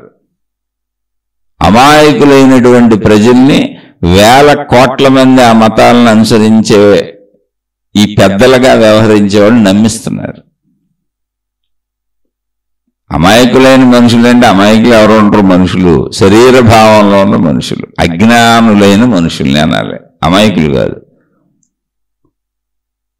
వీళ్ళేంటి ఏదో చేసేస్తే దేవుడు మనకు స్వర్గంలో ప్లేసిస్తాడు అనుకుంటున్నారు. కానీ జ్ఞానం అలా ఉండదు. మీరు ఆలోచించండి, జ్ఞానంతో ఒక మనిషిని చంపేయమని చెబుతాడు దేవుడు అన్న. ఒక దేవుడు వచ్చి నా కోసం నేను చెప్పిన నమ్మక, దేవుడిగా నన్ను పూజింపక, దేవుడైన నిజమైన దేవుడైన నన్ను అనుసరింపక, ఎవరెవరినో దేవుళ్ళుగా భావిస్తున్న వాళ్ళందరినీ చంపిపారేయండి, లేదా మన మతంలోకి వచ్చేయమనండి, నన్ను నమ్మమనండి, నన్ను నమ్మని వాళ్ళందరినీ చంపిపారేయండి. ముందు చెప్పండి నమ్మమని, నమ్మబోతే తర్వాత చంపేసేయండి. ఆ చంపడానికి మీరు ఎన్ని రకాల క్రూర మార్గాలైనా ఎన్నుకోవచ్చు. అవసరమైతే మీరు కూడా చచ్చిపోండి. అలా నా కోసం చచ్చిపోయిన వాళ్ళందరికీ స్వర్గం ఉంది, నా కోసం ఇతరులను చంపిన వాళ్ళందరికీ స్వర్గం ఉందని ఏ దేవుడైనా చెబుతాడా? కనీసం ఇంగిత జ్ఞానంతో ఆలోచించండి. ఇది ఎవరు చేస్తున్నారు? మనుషులలో ఉన్న రాక్షస చర్యది. ప్రతి మనిషిలోనూ జంతు ప్రవృత్తి ఉంటుంది, రాక్షసత్వం ఉంటుంది, శాడిజం ఉంటుంది. అవి పోగొట్టడానికి వచ్చింది ఆధ్యాత్మికత. అందుకని మీరు ఎవరిని అనుసరిస్తున్నారు అసలు చూడండి. ముందు మిమ్మల్ని వాళ్ళు ఎలా తయారు చేస్తున్నారు. మీ మూర్ఖత్వంతో మీ జీవితాలు మీరు నాశనం చేసుకోబాకండి. ఇది మళ్ళీ విషయం చెబుతున్నా, భూమి మీద ఉన్నటువంటి ఆవిష్కరణలన్నీ ఎక్కడి నుంచి జరిగినాయి? ఇప్పుడు యథాతథంగా ఉన్న సృష్టిని వాడుకుంటున్నాం, ఓకే. యథాతథంగా లేనటువంటి పిన్నీసుని, గుండు సూదిని, ఒక చిన్న చొక్కాకి వేసి గుండిని, ఒక హుక్కుని, వీటిని ఆవిష్కరించింది ఎవరో? ర్యాకెట్ల వరకు ఆవిష్కరించింది ఎవరు? కోటాను కోట్ల వస్తువులను. జ్ఞానము, మానవ మేధస్సు. ఈ జ్ఞానం ఎక్కడుంది? మనిషిలో ఉంది. ప్రతి మనిషిలో ఉందా? బ్రహ్మాండంగా ఉంది. అందరిలోనూ ఉంది. అంటే ఇప్పుడు నేనెవరినే? మనిషిగా నేనెవరినే? జ్ఞానం నాలో జ్ఞానినే. మరి జ్ఞానిగా బతుకు. లేదు నేను శరీరం అని బతుకుతున్నా, అప్పుడు నేను మతాలు, మార్గాలు, విధానాలతో కొట్టుకు చేస్తా. సేమ్ అదే విధానంలో కొంతమంది మంచిగా ఆలోచించే ప్రయత్నం చేశారు. అసలు దేవుడు దేవత అనే కాన్సెప్ట్ మంచిగా ఆలోచిస్తే ఎందుకు వచ్చింది అంటే, అనంత ఆత్మశక్తి యొక్క ఎరుకను తెలుసుకున్నటువంటి మహనీయులు, మహాత్ములు ఎవరున్నారో వాళ్ళు ఆలోచించారు. ఇది జ్ఞానం, మనిషిలో ఉన్న జ్ఞానంతో మాత్రమే దీన్ని తెలుసుకోగలడు, శరీరంతో తెలుసుకోలేడు. శరీరంతో జీవించటం అంతే, అది పరిమిత జీవనం. కాబట్టి జ్ఞానాన్ని మేల్కొల్పాలంటే డైరెక్ట్గా జ్ఞానాన్ని మనిషి వినియోగించలేకపోతున్నాడు. కాబట్టి కొద్ది కొద్దిగా మనిషిని జ్ఞానాభివృద్ధి చేసుకుంటూ రావాలి. దానికి ఆలంబనగా మనిషికి శరీర భావాలు ఎక్కువ కనుక, శరీరమే సత్యం అనుకొని జీవిస్తాడు కనుక, ఈ జ్ఞాన శక్తి ఏదుందో, దైవ శక్తి ఏదుందో, విశ్వశక్తి ఏదుందో, ప్రకృతి శక్తి ఏదుందో, ఆత్మశక్తి ఏదుందో, బ్రహ్మము అని పిలువబడుతున్నటువంటి అనంతత్వపు శక్తి ఏదుందో, ఈ సత్యము అని చెప్పబడేటువంటి శక్తి ఏదుందో అది మనకు అనుభవం అయింది. మనం తపస్సులు చేశాం కనుక అనుభవం అయింది. నాకు అనుభవం అయింది. అనుభవం అయినటువంటి ఋషులు మనకు అనుభవం అయింది, సామాన్యుడికి అనుభవం అవట్లా. ఎందుకంటే మనకు అనుభవం అవడానికి కూడా బోల్డ్ తపస్సులు చేసి దాని మీద పరిశోధనలు చేశాం, అనేక సంవత్సరాలు పెట్టింది. మరి మామూలు వ్యక్తికి కూడా పట్టుద్దుగా. అందుకని ముందు దీన్ని వాళ్ళ స్థితికి తీసుకెళ్దాం. శరీర స్థితిలో ఉన్నవాడికి కొద్ది కొద్దిగా జ్ఞానాభివృద్ధి వైపు తీసుకొచ్చి జ్ఞానాన్ని ఉపయోగించేలా చేద్దాం అని శక్తికి మనిషికి అర్థమయ్యే విధంగా రూపధారణ ఇచ్చారు. దేవుడు దేవత అని పేరు పెట్టారు. ఎందుకని? స్త్రీలు ఉన్నారు, పురుషులు ఉన్నారు. స్త్రీలైతే దేవతలు, పురుషులైతే దేవుళ్ళు. అక్కడ దేవుడు కాన్సెప్ట్ వచ్చింది. ఈ సదుద్దేశంతో మనిషిలో నాయన ఇప్పుడు దేవుడు దేవత అన్నాం అనుకోండి, ఊరికనే ఆలోచించండి. ఏదో ఒక రూపం మనమే తయారు చేసుకున్నాం, ఓ విగ్రహం, మూర్తో, ఫోటోను. కానీ దేవుడు దేవత అన్నప్పుడు ఏమని చెబుతున్నారు? వాళ్ళు శక్తి స్వరూపులని చెబుతున్నారు. ఆలంబన కోసమే ఆ ఫోటో, ఆలంబన కోసమే ఆ రూపం. అన్ని చోట్ల ఉంది అది. మీరు ఏ దైవ ప్రార్థనలోకైనా వెళ్ళండి, ఏ దేవుడు ఆచార సాంప్రదాయ విధాన పద్ధతుల్లోకైనా వెళ్ళండి, శక్తి స్వరూపులని చెబుతారు. అంటే ఏంటి? మీకు తెలియకుండానే రూపాన్ని చూపిస్తూ, బొమ్మను చూపిస్తూ శక్తిని ఆలోచింపచేస్తున్నారు, శక్తిని అర్థం చేసుకునేలా చేస్తున్నారు. కొద్ది కొద్దిగా జ్ఞాన ప్రయాణాన్ని మొదలెట్టించారు. అలా వచ్చింది దేవుడు అనే కాన్సెప్ట్, దేవత అనే కాన్సెప్ట్. ఇప్పుడు ఈ కాన్సెప్ట్ ఎలా వచ్చింది కదా, ఇలా వచ్చిన కాన్సెప్ట్ని ఈ శక్తి తత్వం తెలియనటువంటి వాళ్ళు కొంతమంది ఏం చేశారంటే, జ్ఞానాభివృద్ధిని కలిగించుకోకుండా అసలు ఇది ఎందుకు ఏర్పాటు చేశారు? దేవుడు శక్తివంతుడు, దేవత శక్తివంతులు, అంటే వాళ్ళ స్వరూపమే శక్తి, మనలాగా మాంస శరీరము కాదు అని కూడా చెప్పారు. చక్కగా చెప్పారు, ఎక్కడ మోసం లేదు అసలు. మనలాగా మాంస శరీరం కాదు, మనలాగా మనిషి కాదు. అందుకే దేవుడు దేవతానికి మన మించిన కేటగిరీగా పెట్టాం, శక్తి శరీరము అని చెప్పారు. వాళ్ళది శక్తి శరీరం, శక్తి శరీరాలు. వాళ్ళకి ఎంత శక్తులైనా ఉన్నాయి, వాళ్ళు చేయలేనిది లేదని చెప్పారు. ఎందుకని? మనిషికి శక్తి గురించి ఆలోచన కలిగించడానికి. కానీ ఇక్కడ అజ్ఞానులు అంటే కొంతమంది ఆ మార్గంలో వెళ్ళిపోయారు, ఆలోచన కలిగించుకొని జ్ఞానాన్ని పెంచుకొని ఆత్మజ్ఞానం వరకు ప్రయాణం సాగించేస్తున్నారు. అదొక బ్యాచ్ ఉంది, అది ఎప్పుడు వెళ్తానే ఉంది. కొంతమంది ఈ అజ్ఞానంతో ఇప్పుడు ఈ దేవుడు శక్తివంతుడు కనుక, ఈ దేవత శక్తివంతురాలు కనుక నా కష్టాలన్నీ తీర్చాలి, నా కన్నీళ్ళన్నీ తీర్చాలి, నా ఇబ్బందులన్నీ తీర్చాలని వాళ్ళని రక్షకులుగా పెట్టేసుకున్నారు. అక్కడికి ఆపేశారు, ప్రయాణం ఆపేశారు, వాళ్ళనే రక్షకులుగా పెట్టుకున్నారు. ఇక అక్కడి నుంచి ఆ రక్షకుల మార్గ గ్రంథాలు తయారు చేసేసుకున్నారు. ముందు బ్యాచ్ ఏంటి, ఒక బ్యాచ్ వెళ్ళిపోతుందని చెప్పాను. ఎక్కడికి? శక్తి భావన కలిగించుకుంటూ ఆ దేవుణ్ణి దేవతల్ని పట్టుకొని అనంతత్వం వరకు వెళ్ళిపోతున్నారు, ఆత్మశక్తి వరకు. దేవుడు శక్తి స్వరూపుడు అనేది తెలుసుకుంటూ ఆత్మశక్తి వరకు వెళ్ళిపోతున్నారు. వాళ్ళు అటువంటి గ్రంథాలు రచించుకున్నారు. ఇప్పుడు వీళ్ళు అటు వెళ్ళటల్లా, మాకు రక్షణ కోరిక కావాలి, మా కోరికలు తీర్చేది అంటే ఎందుకని చెప్పారుగా శక్తివంతులని.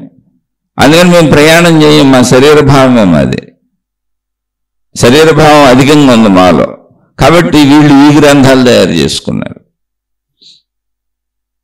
ఇవన్నీ ఇలా ఒకళ్ళ నుంచి ఒకళ్ళు కాపీలు కొట్టుకుంటూ డూప్లికేట్ చేసుకుంటూ అవే విధానాలని డూప్లికేట్ చేసుకుంటూ, అవే ఆలోచనల్ని డూప్లికేట్ చేసుకుంటూ, అవే గ్రంథాలను డూప్లికేట్ చేసుకుంటూ ఎవరికి వాళ్ళు మతాలు సృష్టించుకున్నారు. ఎందుకని మనిషిలో ఎప్పుడూ ఈ వేరు ప్రవృత్తి ఉంటుంది. చూడండి, నువ్వు వేరు నేను వేరు, నీకంటే నేను గొప్పవాడిని, పోల్చి చూసుకోవటం, నిన్ను తక్కువ చేయటం, తను ఎక్కువ అనటం, అహంకారం, ఈ చర్యలన్నీ ఉంటాయి. మొత్తం అవన్నీ మతాల్లో కనపడతాయి మీకు. అలా ఏర్పాటు చేసుకున్నారు. కానీ ఒరిజినల్ అయితే ఏంటి అదంటే శక్తి తత్వాన్ని చక్కగా చెప్పారు, ఎక్కడ తప్పు చెప్పలేదు. ముందు నీకు నమ్మకం కోసం, అసలు శక్తి ఉన్నది అని ఒక భావన కల్పించడం కోసం ఒక దైవ రూపం, ఒక దేవతా రూపాన్ని తయారు చేసి, నాయన ఇది రూపం మాత్రమే, నీకు ఏ అబద్ధం చెప్పలేదు, నిన్నే మోసం చేయలేదు, నీ ఆలంబన కోసం ఏర్పాటు చేసిన రూపం మాత్రమే. ఈ దేవుడు దేవత శక్తి స్వరూపులు, మనలాంటి మాంస శరీరం కలిగిన వాళ్ళు కాదు, మనలాగే ఆహార పదార్థాలు అక్కర్లేదు, మలమూత్ర విసర్జనలు ఉండవు అని దేవతలు దేవుళ్ళని వర్గీకరించి మనకంటే వేరు చేసి శక్తి స్వరూపులుగా, మహాశక్తి స్వరూపులుగా, అనంత శక్తి స్వరూపులుగా వాళ్ళని చిత్రీకరించి చక్కగా శక్తిని తెలుసుకుంటూ ముందుకెళ్ళిపోమని చెప్పారు. అలా వెళ్ళిపోయిన బ్యాచ్లు అనంత ఆత్మతత్వం వరకు వెళ్ళిపోయి అక్కడ దాకా శక్తి దాకా వెళ్ళి వాళ్ళు శక్తిని తెలుసుకుంటూ వాళ్ళకి అర్థమయ్యి శక్తితత్వం బాగా అర్థమైంది, వీళ్ళు శక్తితత్వాన్ని అర్థం చేసుకున్నారు అన్న స్థితిలో ఆ శక్తి ఎవరో కాదు నువ్వే, నీలో ఉంది, ఎలా చూసుకొని ఆత్మజ్ఞాన చదువుని అక్కడ నేర్పేశారు. తత్వమసి, తత్వం అసి, నువ్వు ఏ శక్తినైతే దేవుడు దేవతగా వెతుకుతూ వచ్చావో ఆ శక్తే నువ్వు, తత్వం అసి, అది నీవే అయ్యున్నావు. ఇవి నేను సృష్టించిన వాక్యాలు కాదుగా, ఈ మహావాక్యాలు ఎప్పటి నుంచో ఉన్నాయి. అక్కడి నుంచి మళ్ళీ వాళ్ళు స్వీయముగా తమ అంతరంగంలోకి వెళ్ళి ఎలా సాధన చేసుకోవాలో చెప్పారు. అదంతా ఆత్మజ్ఞాన చదువు. ఇది కరెక్ట్గా వెళితే ఆధ్యాత్మిక చదువు, ఆత్మజ్ఞాన చదువు అంటే ఇదే. ఒక ఆలంబనగా ఒక రూపదేవుడిని, అంటే ఈ వైపు దేవుడు ఉన్నాడు, ఈ వైపు ఒక రూపదేవుడు ఉన్నాడు, ఈ వైపు అంటే నా వైపు, నేను నా ప్రారంభ స్థితి వైపు ఒక పరిమిత రూపం కలిగినటువంటి దేవుడు దేవత ఉన్నారు, ఆ వైపు అనంత ఆత్మశక్తి ఉంది. ఈ దేవుణ్ణి పట్టుకుని ఆ వైపుకి వెళ్ళిపోతాను, అంతే జరిగేది, ఇంకేం లేదు, ఎక్కడ మోసం లేదు. అది ఆధ్యాత్మిక చదువు, ఆత్మజ్ఞాన చదువు. ఇప్పుడు ఇందులో నేనంత ప్రయాణం చేయను, నేను మనిషిని, నా కోరికలు ఉన్నాయి, డబ్బు కావాలి, కోరికలు తీర్చుకోవాలి, నాకు శరీర భావన చాలా విపరీతంగా ఉంది, కష్టాలు ఉన్నాయి, బాధలు ఉన్నాయి, కన్నీళ్ళు ఉన్నాయి, ఇబ్బందులు ఉన్నాయి, అసలు నాకు రక్షణ కావాలి అన్నవాళ్ళు, అబ్బో దేవుడు శక్తివంతుడు అంట కదా, దేవత శక్తివంతురాలంట కదా అని మనం ప్రయాణించటం ఎందుకు, ఎక్కడికో ప్రయాణం మనకెందుకు, ఆ శక్తిని ఆ మహిమలుగా, మాయలుగా, అద్భుతాలుగా వాడేసుకుందామని ఆ గ్రంథాలు రాసేసుకున్నారు. అందుకే మీరు గమనించి చూడండి, ఎవరు ప్రపంచంలో ఏ మతంలో ఎంతమంది దేవుళ్ళు దేవతలను ఆరాధించినా, ఎన్ని మహిమలు, మాయలు, అద్భుతాలు ప్రపంచవ్యాప్తంగా చెబుతూనే, ప్రకటిస్తూ సభలు పెడుతూనే ఉన్నా హాస్పిటల్స్ అన్నీ కిటకిటలాడుతూనే ఉన్నాయి. ప్రపంచంలో పేదరికం పోలేదు, ప్రపంచంలో చెడు పోలేదు, మనిషిలో చెడు పోలేదు, హత్యలు, దోపిడీలు, దొంగతనాలు, మానభంగాలు ఒకటేమిటి జరగనవే లేవు. ఎన్ని రకాల చెడులు ఉన్నాయి, అన్ని జరుగుతూనే ఉన్నాయి. ఎందుకని? నువ్వు వెళ్తున్న మార్గమే తప్పు, అసలు నీ మార్గమే తప్పు. నువ్వు శక్తి భావనకి వెళ్ళి ఆ శక్తివి నువ్వే అని తెలుసుకుంటే అప్పుడు నువ్వు మంచివాడు అవుతావు, మంచిదానివి అవుతావు అని నీకు చెబుదామని ప్రయత్నిస్తే, ఇంకా స్వార్థంతో ఇంకా నువ్వు లాభాన్ని పొందేయాలని ఆల్రెడీ నువ్వు చేస్తున్న మోసాలు, అన్యాయాలు, కుట్రలు, కుతంత్రాలు, అబద్ధాలు బోల్డ్ ఉన్నాయి మనిషికి స్వార్థంతో. ఇవి కాక దేవుణ్ణి కూడా స్వార్థంగా మలిచేసుకున్నారు. మళ్ళీ దానికి సంబంధించిన గ్రంథాలు రాసేసుకున్నారు. ఇప్పుడు దేవుణ్ణి కూడా పరమ స్వార్థంలోకి దింపేసుకున్నాం మనం. అంటే ఇంకా స్వార్థాన్ని బాగా పెంచుకున్నాం. అందుకని మార్పు ఎప్పటికీ రాదు. నువ్వు ఏ దేవుడితో వెళ్ళి ఆ దేవతలు, నీలో గుణమార్పు రాదు. ఎక్కడో ఒక 1%, 2% సజ్జనులు దేవుడు, మళ్ళీ వాళ్ళందరూ ఆత్మజ్ఞానం వైపు వెళ్ళిపోతారు. అదే ప్రాబ్లం ఇప్పుడు. అలా మంచిగా బతికారనుకోండి, వాళ్ళని నమ్మి ఆధ్యాత్మిక చదువు అయిపోతే ఆత్మజ్ఞానం వైపు వెళ్ళిపోతారు. వాళ్ళు దేవుడు శక్తి స్వరూపుడు అని నమ్ముతారు. రూపం చెప్పొచ్చు, రూపదేవుడిని ఆరాధించవచ్చు, రూపదేవుడు రూపదేవత మంత్రాలు చేసుకోవచ్చు, నామాలు చేసుకోవచ్చు, జపాలు చేసుకోవచ్చు, ఏమేం చేయొచ్చు. కానీ ఇతర వాటిని ద్వేషించరు, దూషించరు. అసలు ఇతర మతస్థులను మన మతంలోకి లాగేయాలనుకోరు. ఎవరెక్కడ ఏ దేవుణ్ణి పూజించుకున్నా ఒకటే. ఎందుకనంటే అది శక్తి వైపు వెళ్తుంది. లోకా సమస్త సుఖినో భవంతు, సర్వే జన సుఖినో భవంతు, సర్వదేవ నమస్కారం కేశవం ప్రతిగచ్చతి. ఎక్కడ ఎవరికి నమస్కరించినా కేశవుడికే అందుద్ది అన్నారు. ఎవరా కేశవుడు అంటే నువ్వెవరు అనుకుంటాడు. అక్కడ కేశవుడి ప్లేస్లో ఏదో ఒకటి పెట్టుకో. సర్వదేవ నమస్కారం, ఎక్కడ ఏ దేవుడికి నమస్కరించినా ఒక్కడికే అందుద్ది అన్నారు. అది ఎందుకని ఏకశక్తి వాళ్ళకి తెలిసింది. వాళ్ళ వలన ఎటువంటి ఇబ్బందులు ఉండవు. వాళ్లే సమాజాన్ని రక్షిస్తారు. మూర్ఖుల్ని, అజ్ఞానుల్ని చెడు నుంచి బయటకు తీసుకొస్తారు. అయితే మరి ఈ మూర్ఖతను పెంచే వాళ్ళని ఏం చేయాలి? మన దేవుడే కరెక్ట్, మన మతమే కరెక్ట్, మన విధానమే కరెక్ట్, మన పద్ధతే కరెక్ట్ అని మాయలు, మహిమలు, అద్భుతాలు ఇవన్నీ సభలు పెట్టి ప్రకటించే వాళ్ళని ఏం చేయాలి? మనం ఏం చేయక్కర్లా. అనంత ఆత్మతత్వాన్ని హత్య చేస్తున్న, ఒక మనిషిలో ఉన్న జ్ఞానాన్ని హత్య చేసి చంపేస్తున్న అటువంటి మూర్ఖులకి, మూఢులకి, అటువంటి స్త్రీలైన పురుషులైన, ఒక మనిషిలో నిజంగా జ్ఞానం ఉంది. ఆ జ్ఞానాన్ని మేల్కొల్పితే తానే జ్ఞాన్ని అని తెలుసుకుంటాడు. ఎందుకని భౌతిక ఆవిష్కరణలన్నీ అందులోంచి వచ్చినాయని చెప్పాను. జ్ఞానము అనేది సంపూర్ణత్వము. అది తనలోనే తనను తాను ఆవిష్కరించుకునే శక్తి కలది. అన్నీ అందులోంచి ఆవిష్కరించబడినాయి అని భౌతిక వస్తువులు మీకు నిరూపణగా చెబుతున్నా. ఇప్పుడు కనుక్కోబోయే వాళ్ళందరూ కూడా మళ్ళీ ఆ జ్ఞానంలోంచి కనుక్కుంటారు. ఇప్పటి వరకు కనుక్కున్నవన్నీ జ్ఞానంలోంచి కనుక్కున్నాయి. ఆధ్యాత్మికత కూడా అలాగే జరిగింది. అటువంటి మనిషిలో ఉన్న అద్భుతమైన జ్ఞాన సంపదను, ఆ జ్ఞానమే సత్యము, ఏది సంపూర్ణ జ్ఞానం. ఆ జ్ఞానమే మోక్షము, ఏది సంపూర్ణ జ్ఞానం. ఆ జ్ఞానమే బ్రహ్మము, ఏది సంపూర్ణ జ్ఞానం. ఆ జ్ఞానమే అనంతాత్మశక్తి, ఏది సంపూర్ణ జ్ఞానం. సత్యం జ్ఞానం అనంతం బ్రహ్మ, ప్రజ్ఞానం బ్రహ్మ. మనిషిలో ఉన్నటువంటి ప్రజ్ఞానం అంటే సామాన్య జ్ఞానం కాదు, మనం వాడుకలో ఉపయోగించుకునే శరీరాన్ని పరంగా వాడేటువంటి సాగు తెలివితేటలు కాదు, మామూలు తెలివితేటలు కాదు. ప్రజ్ఞానం, నేను ఆ జ్ఞానస్వరూపుణ్ణి అని మొత్తం విశ్వాన్ని అర్థం చేసుకుని, అవగాహన చేసుకుని అందులో లీనమైపోగలిగినంత జ్ఞానం ప్రజ్ఞానం. ప్రజ్ఞానం బ్రహ్మ.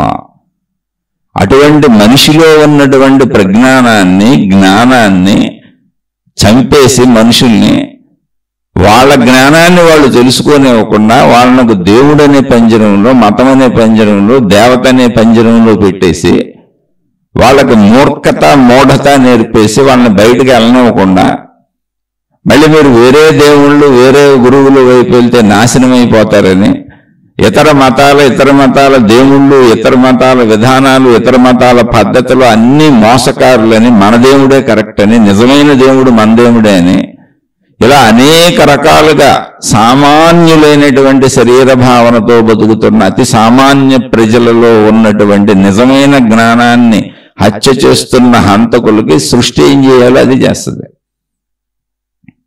మనం ఎందుకు? మొత్తం సృష్టి విధానమే ఇక్కడ నడిచేది, కర్మ సిద్ధాంతం కూడా. దమ్మున్నటువంటి గురువులు, దమ్మున్నటువంటి మహాత్ములు, నిజాయితీ పరులు గుండె మీద చేసుకు హాయిగా నిద్రపోతారు. తప్పులు చేస్తున్నాం, మోసాలు చేస్తున్నాం, ప్రజల్ని మభ్య పెడుతున్నాం, వాళ్ళ మీద మనం బతుకుతున్నాం, మన కీర్తి ప్రతిష్టల కోసం, మన డబ్బు కోసం, మన పేరు కోసం, మనం ఏదో చేశామనిపించుకోవటం కోసం ఒక రావణాసురుడిలా రాక్షస కృత్యం చేస్తున్నామే అనుకున్న వాళ్ళు అనుభవించవలసింది సృష్టి చూస్తుంది. మనకేం పని? కర్మ సిద్ధాంతం ఎప్పుడు పనిచేస్తుంది అక్కడ. అందుకని మనం చెడు తొలగించడం ఎవరి వల్ల కాదు. ఇక్కడ ప్రపంచంలో చెడుని ఎవరు ఎప్పటికీ తొలగించలేరు. కావాలంటే నీలో చెడు తొలగించుకో. ఇక్కడ రావణాసురుడు అనే పేరు ఎందుకు వాడైనా తెలుసా? రావణాసురుడు సకల శాస్త్ర కోవిదుడు, సర్వము తెలుసు ఆయనకి. ఆయనకి తెలియని విద్య లేదు. బ్రహ్మ విద్య నుంచి అన్ని విద్యలు తెలుసు. డైరెక్ట్గా దేవుళ్ళని ప్రత్యక్షం చేసుకున్నవాడు. డైరెక్ట్గా దేవుళ్ళని. శివభగవానుడు శిష్యుడు అతను. ఎన్నిసార్లు శివుడిని ప్రత్యక్షం చేసుకున్నాడు, ఎన్నిసార్లు బ్రహ్మను ప్రత్యక్షం చేసుకున్నాడు. అసలు రావణాసురుడు ఎవరు? బ్రహ్మకు మునిమానవుడు అవుతాడు, దైవవంశస్థుడే. కానీ రాక్షసుడనే జాతి కాదు, గుణము. ఎన్ని సద్భావాలు ఎన్ని నేర్చుకున్నా, ఎంత జ్ఞానం నేర్చుకున్నా, ఇంత దేవుళ్లను, అదే చదువుతున్న దేవుళ్ళు దేవతలను పట్టుకున్నా చెడుపోదంటానికి రావణాసురుడే నిదర్శనం. ఇప్పుడు రావణాసురుడికి శివుడు ప్రత్యక్షమయ్యాడు. నేను దేవుళ్ళు తక్కువ చేయట్లా, బ్రహ్మ ప్రత్యక్షమయ్యాడు. ఆ గ్రంథాలు సాక్ష్యం అని చెబుతున్నా. ఎందుకనంటే నువ్వు ఆ శివుడి నుంచి, శివుడు ఆత్మస్వరూపుడు, అనంత ఆత్మస్వరూపుడు అని వెళ్ళిపోవాలి. నువ్వు ఆ బ్రహ్మము నుంచి, ఆ బ్రహ్మ నుంచి ఈ బ్రహ్మము ఆనంద ఆత్మస్వరూపం అని వెళ్ళిపోవాలి. వెళ్ళిపోతే అప్పుడు ఆత్మస్వరూపం నేనే అని శివుడిలో ఐక్యమైపోయాను అనుకుంటావు. ఒకవేళ నువ్వు స్వభావంలో ఉంటే. ఒకవేళ నువ్వు ఏ దైవభావంలో ఉన్నా, విష్ణుభావంలో ఉంటే ఆ విష్ణువు అనంత ఆత్మస్వరూపుడు అనుకోవాలి. అక్కడ నువ్వు రూపం దగ్గర, ఆకారం దగ్గర ఆగిపోయి నాదే కరెక్ట్ అనేవాళ్ళంతా కూడా ఇలా రాక్షస కృత్యాలు చేస్తాడు. ఎంత రాక్షస కృత్యం, అకృత్యం అంటే ఆ కథలు చూడండి, వాళ్ళ అహంకారం ఎంత ఉంటుందో. వాడు తపస్సు చేసి శివుడిని ప్రత్యక్షం చేసుకొని, శివుడు ప్రత్యక్షమైతే ఎవరు? రావణాసురుడు. ప్రత్యక్షమై నీకేం వరం కావాలో కోరుకోనైనా అంటే, మా అమ్మ బొమ్మ శివుడిని పూజించుకుంటుంది, నువ్వు నిజమైన శివుడు వచ్చి లంకలో మా అమ్మ పూజించుకోవడానికి అక్కడ కూర్చోమన్నాడు. వాడు ఏం చేయాలి చెప్పండి? అంటే నిజంగా మనకు అహంకారం పెరిగితే దేవుణ్ణి మన ఇంట్లో పెట్టుకుంటాం. అంతేగా చాలా మంది మేమే దేవుళ్ళు అని ఇప్పుడు పూజలు చేయించుకుంటున్నారు కూర్చొని. మనుషులే మేమే దేవుళ్ళు అయిపోయారు, దేవుళ్ళు అయిపోయారు, పెద్ద మనిషి అయ్యారంటారు, అలా దేవుళ్ళు అయిపోయారు. నేను వెటకారాలు చేయట్లా. దైవీ భావనతో ఒక గౌరవపూర్వకంగా మంచి పొందినటువంటి వ్యక్తులు ఒక గురువునో ఒక మహాత్ముడినో ఆరాధించడం వేరు. అది వీళ్ళ కృతజ్ఞత.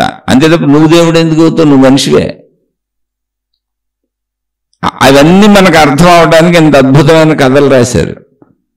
అన్ని తెలిసిన రావణాసురుడికి వాడికి తెలియని విద్య లేదు, వాడు పొందని వరాలే లేవు, వాడు ప్రత్యక్షం చేసుకుని దేవుడే లేడు. అన్నీ తెలిసిన రావణాసురుడికి దుర్బుద్ధి పోయిందా?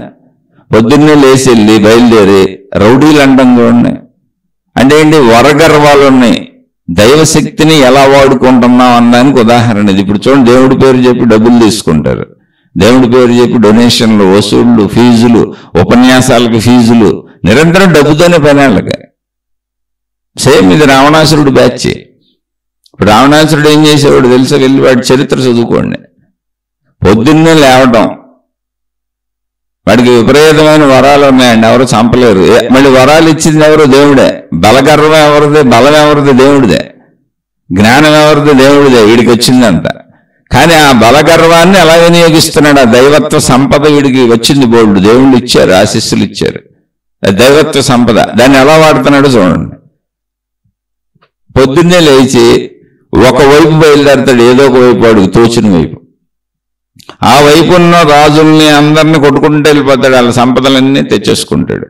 ఒకటే, సంపదలు ఇచ్చేస్తారా, శరణాగతి వేడి నాకు సంపదలు ఇచ్చేస్తారా, లేదా యుద్ధం చేస్తారా? వాడిని యుద్ధంలో ఎవరు కొట్టలేరు. అందుకని అసలు అప్పటి ప్రపంచం, అప్పటి లోకం ఎలా తయారైంది అనేది మనకి కథగా చెప్పారు. ఇక్కడ కథే తీసుకోండి, విషయాన్ని తీసుకోబోకండి. మన ప్రవృత్తే అలా ఉంటుంది. ఆ రావణాసురుడు ఎవరో కాదు, మన అహంకారమే. కాకపోతే మనకు అన్ని వరాలు, అన్ని శక్తులు వస్తే అప్పుడు రావణాసురుడు అవుతాం మనం. ఇప్పుడు అలా ప్రజల్ని మభ్యపెట్టి రావణాసురులుగా ఉంటున్న వాళ్ళు బోల్డ్ మంది ఉన్నారు. అందుకని ఇది చెబుతున్నా. రావణాసురుడు కదా అసలు ఎందుకు చెప్పారు చెప్పండి మనకు? ఒకడు ఉన్నాడనేగా. మరి ఆడు బ్రహ్మగారి వంశస్థుడేగా, ఆడిది దైవ వంశమేగా. అంటే ఏంటి? ఇక్కడ సృష్టిలో ఏదైనా అనంత ఆత్మశక్తి అనే దైవీ వంశం కాక వేరేది ఎట్లా ఉంటుంది? మరి చెడు పనులు చేసేవాళ్ళు అందరూ ఎవరు అంటే దైవత్వాన్ని ప్రకటించకుండా రాక్షసత్వాన్ని, చెడుతత్వాన్ని ప్రకటిస్తున్నారు. వాళ్ళు అసురులు. సురులు అంటే దేవతలు, దైవత్వ సంపద, దైవత్వ విధానాలను బయటకు వ్యక్తపరుస్తున్నారు, దైవత్వంతో జీవిస్తున్నారు, మంచిగా జీవిస్తున్నారని. వాళ్ళంతా సురులు అంటే దైవీ విధానాల్లో జీవించే వాళ్ళందరినీ సురులు అన్నారు. అసురులు అంటే ఏంటి? దానికి వ్యతిరేకం అంతే. వీళ్ళు దైవత్వ విధానాల్లో జీవించడం లేదు అని చెప్పారు అంతే. అసురులు అనే పదం అర్థం ఏంటంటే సురులు కాదు అని.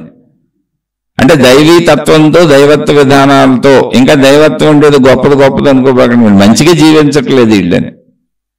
మంచిగా జీవించిన వాళ్ళు ఎవరు? చెడ్డోళ్ళు, వాళ్ళని రాక్షసులు అన్నారు అప్పుడు. ఇప్పుడు మనం మంచి చెడు అని చెప్పుకుంటున్నాం. అప్పుడు సురులు, అసురులు, రాక్షసులు అన్నారు. ఇంతగా రాక్షసుడు ఎక్కడోడో కాదు, బ్రహ్మ తాలూకా వాడే రావణాసురుడు. సృష్టిలో ఉన్న ఎవరైనా ఆత్మ తాలూకా వాళ్ళే, బ్రహ్మం తాలూకా వాళ్ళే, దైవశక్తి తాలూకా వాళ్ళే, విశ్వశక్తి తాలూకా వాళ్ళే, ప్రకృతి శక్తి తాలూకా వాళ్ళు. ఇంకొకళ్ళు ఎందుకుంటారు? మరి ఇన్ని దుశ్చర్యలు చేస్తున్నారు ఏంటంటే వాళ్ళు ఆ దైవశక్తిని దైవత్వంగా మంచిగా బతకాలని అనుకోవట్లా, అదే దైవశక్తితో చెడ్డగా బతకాలనుకుంటున్నారు. అందరికీ శక్తి ఒకటే, కానీ వాళ్ళు దాన్ని చెడుగా బతకాలనుకుంటున్నారు. చెడు అంటే ఏంటి? ఇంకోళ్ళని బాధ పెట్టి, ఇబ్బంది పెట్టి బతకడం, అంతే, ఇంకేం లేదు. శరీర భావన అది. మంచి అంటే ఏంటి? దైవత్వ భావన. వాళ్ళు నాలాంటి వాళ్ళు, నేను ఎందుకు వాళ్ళని బాధ పెట్టడం అనేది సింపుల్ లాజిక్ అంతే. అందుకని మంచిగా బతికే వాళ్ళందరూ ఇప్పుడు మనమైనా సరే సురుల కేటగిరీలో పడతాం, దేవతల కేటగిరీలో పడతాం. ఆ కేటగిరీలో ఎంత ముందుకు వెళ్తావో అంత ఆత్మజ్ఞానం అయిపోతావు, ఆ దైవత్వంలో లీనమైపోతావు. అదే అనంత ఆత్మస్వరూపుడు నేనని తెలుసుకోవటమే మోక్షం అన్నారు. అంటే ఏంటి? దైవత్వంలో కలిసిపోయావు. ఇప్పుడు మరి ఈ అసురులు, ఇవి వీళ్ళు రావణాసురుడికి అన్నీ తెలుసు. ఆ దైవత్వ బలంతో వెళ్ళి కొట్టి తెచ్చేసుకునేవాడు. చాలామంది, అనేక మంది అప్పుడు ఆ చుట్టూ ఉన్నటువంటి వాళ్ళు, దేవతల నుంచి, రాజుల నుంచి అందరూ వాళ్ళ మనుషుల్ని అక్కడ పెట్టేవాళ్ళు. అంటే పొద్దున్నే రావణాసురుడు ఏ వైపు వస్తున్నాడో చూడంటారు ఆయన, ఫలానా వైపు వస్తున్నాడు అని చెబితే ఆ వైపు ఉన్నటువంటి రాజులు, గీజులు అందరూ పారిపోయేవాళ్ళు అంట, ఉండకుండా. అంత భయకంపితుల్ని చేశాడు. అది ఎంత రాశారంటే, లంకానగరం సముద్రపు ఒడ్డున ఉంటుంది, సముద్రుడిని కూడా భయపెట్టాడండి వాడు. అంటే ఎంత చిత్రమైన చర్యలు చేస్తామంటానికి ఇది మనకి ఆ శక్తి పెరుగుతున్న కొందుకి మనుషుల అహంకారం ఎలా ఉంటుందో చెప్పారు. సముద్రుడు కూడా ఎక్కువ ఘోషతో, పెద్ద పెద్ద కెరటాలతో వెళ్ళకూడదంట, అక్కడ ఎక్కువ శబ్దం చేయకూడదంట సముద్రుడు కూడా. గాలి, పంచభూతాలన్నీ కూడా వాడికి అనుకూలంగా వీయాలంట, వాడికి హాయిగా ఉండేలా, వాడికి చల్లగా ఉండేలా. అలా మలయ మారుతాలు వీయాలంట వాడికి. ఎక్కువ శబ్దం చేస్తే పంచభూతాలను కూడా ఊరుకోడు అంటాడు. అంటే నిజంగా ఇది జరుగుద్దా అంటే కాదు, మనిషి యొక్క దుర్మార్గపు అహంకార ప్రవర్తన అలా ఉంటుంది అని చెప్పటానికి ఇవన్నీ. అందులో తత్వాన్ని తీసుకోవాలి, తాత్వికతనే. ఎందుకంటే ఆడేం జ్ఞానం తెలియనోడు కాదు, ఆడేమి వేరే ఎక్కడి నుంచో పుట్టుకొచ్చినోడు కాదు, వాడు దైవ వంశస్థుడని రాశారు. బ్రహ్మగారికి మునిమనవుడే ఎదుగుతాడు, వాడే బయటోడు కదా. అలాగే సృష్టిలో ఎవరున్నా, ఏ మతమని మనం చెప్పుకుంటున్నా, సృష్టిలో ఉన్న అన్నీ అనంత ఆత్మశక్తి అయినప్పుడు ఇంకా మార్పు ఎక్కడుంది? ఇంకా మతాలు, కులాలు, జాతులు ఎక్కడున్నాయి? మరి చెడ్డోళ్ళు వాడుకుంటుంది ఆ ఆత్మశక్తిని, మంచోళ్ళు వాడుకుంటుంది ఆత్మశక్తిని. అలా ఒక మనిషిలో ఉన్నటువంటి జ్ఞాన సంపదన ఆ మనిషి తెలియనివ్వకుండా, ఆ మనిషి జ్ఞానంలో ఎదగకుండా మతాలలో బంధించేవాళ్ళు, మార్గాలలో బంధించేవాళ్ళు, దేవుళ్ళ దగ్గర బంధించేవాళ్ళు, వాళ్ళని పంజరంలో చిలకల్లా, వలలో చేపల్లా, జంతు ప్రదర్శనశాలల్లో జంతువుల్లో ఉంచేవాళ్ళు అందరూ కూడా ఏమవుతారనేది కాల నిర్ణయం. మనం ఏం చేస్తాం దానికి? అయితే అందరూ అలా ఉంటారా? కాదు. అసలు ఆ వ్యవస్థ ఏర్పాటు చేయబడింది ఎందుకంటే తెలియని వ్యక్తికి, దైవత్వము అనేది తెలియని వ్యక్తికి, అనంత ఆత్మశక్తి తెలియని వ్యక్తికి ముందు దేవుడు అనేటువంటి, దేవత అనేటువంటి విధానంతో ప్రారంభించి కొద్ది కొద్దిగా చెబుతా తీసుకెళ్లి శక్తి తత్వాన్ని అలవాటు చేద్దామని. ఒకవేళ ఇప్పుడు నడుపుతున్న గురువులు, మహాత్ములు అలా అలవాటు చేసేవాళ్ళు అయితే వాళ్ళందరూ మంచోళ్ళే. అలా మంచి వాళ్ళకి సృష్టి మంచినే చేస్తుంది, చెడ్డవాళ్ళకి సృష్టి చెడు. భావం తద్భవతి, కర్మ ఫలితం తప్పించుకోవడం కుదరదు. మీరు ఎక్కడున్నారో చూసుకోండి, ఎవరికి వాళ్ళు మనం చెక్ చేసుకోవడం. ఒకవేళ మీరు గురువులు అయితే మీరు గురువులుగా ఏం చేస్తున్నారో చూసుకోండి. ఒకవేళ మీరు శిష్యులైతే శిష్యులుగా ఏం నేర్చుకుంటున్నారో చూసుకోండి. మీరు భక్తులైతే భక్తులుగా ఏం చేస్తున్నారో చూసుకోండి. ఎవరికి వాళ్ళు ఇండివిజువల్గా మన చూసుకోవటమే. నేను మీకు చెబుతున్నా నేను మిమ్మల్ని తప్పుదోవ పట్టిస్తున్నానా, నిజం చెబుతున్నానా, మంచి చెబుతున్నానా, ఎవరి మీదైనా ద్వేషంతో చెబుతున్నానా, లేదా సత్యమే చెబుతున్నానా అన్నదాన్ని బట్టి నా ఫలితం ఉంటుంది. ఆ ఫలితాలు నాకు కూడా వస్తాయి, ఎవరికైనా వస్తాయి, తప్పించుకోవటం కుదరదు. కర్మఫలం ఇది. కర్మఫలాన్ని ఎవరూ తప్పించుకోలేరు ఇక్కడ. అందుకని ఇవి చక్కగా తెలుసుకోండి. మళ్ళీ ఒకసారి రిపీట్ చేస్తున్నా, ఆవిష్కరణలన్నీ మానవ మేధస్సులోంచి వచ్చినాయి. భౌతికమైన కోటాను కోట్ల వస్తువులు కావచ్చు, విషయాలు కావచ్చు, ఆధ్యాత్మిక పరమైనవి కావచ్చు, ఆత్మజ్ఞానం వరకు ఏదైనా కావచ్చు, దేవుడితో మొదలై ఆత్మజ్ఞానం వరకు ఏదైనా కావచ్చు. అది మనిషి మేధస్సులో జ్ఞానశక్తిలోంచి వచ్చింది, మనిషి జ్ఞానంలో ఆవిర్భవించింది. అది జ్ఞానమే సమస్త ఆవిర్భావములకు మూలము. జ్ఞానమే శక్తి, జ్ఞానమే సత్యము, జ్ఞానమే అనంతము. సత్యం, జ్ఞానం, అనంతం బ్రహ్మ. అదే బ్రహ్మము, అదే నేను. ఇప్పుడు జ్ఞానం ఎక్కడుంది? మనిషిలో ఉంది. మనిషిలో జ్ఞానం ఉన్నప్పుడు ప్రతి మనిషి జ్ఞానే కదా. కాబట్టి నీలో ఉన్న జ్ఞానాన్ని మేల్కొల్పటానికి ఏర్పాటు చేయబడినటువంటి వ్యవస్థ ఆధ్యాత్మిక చదువు, ఆత్మజ్ఞాన చదువు.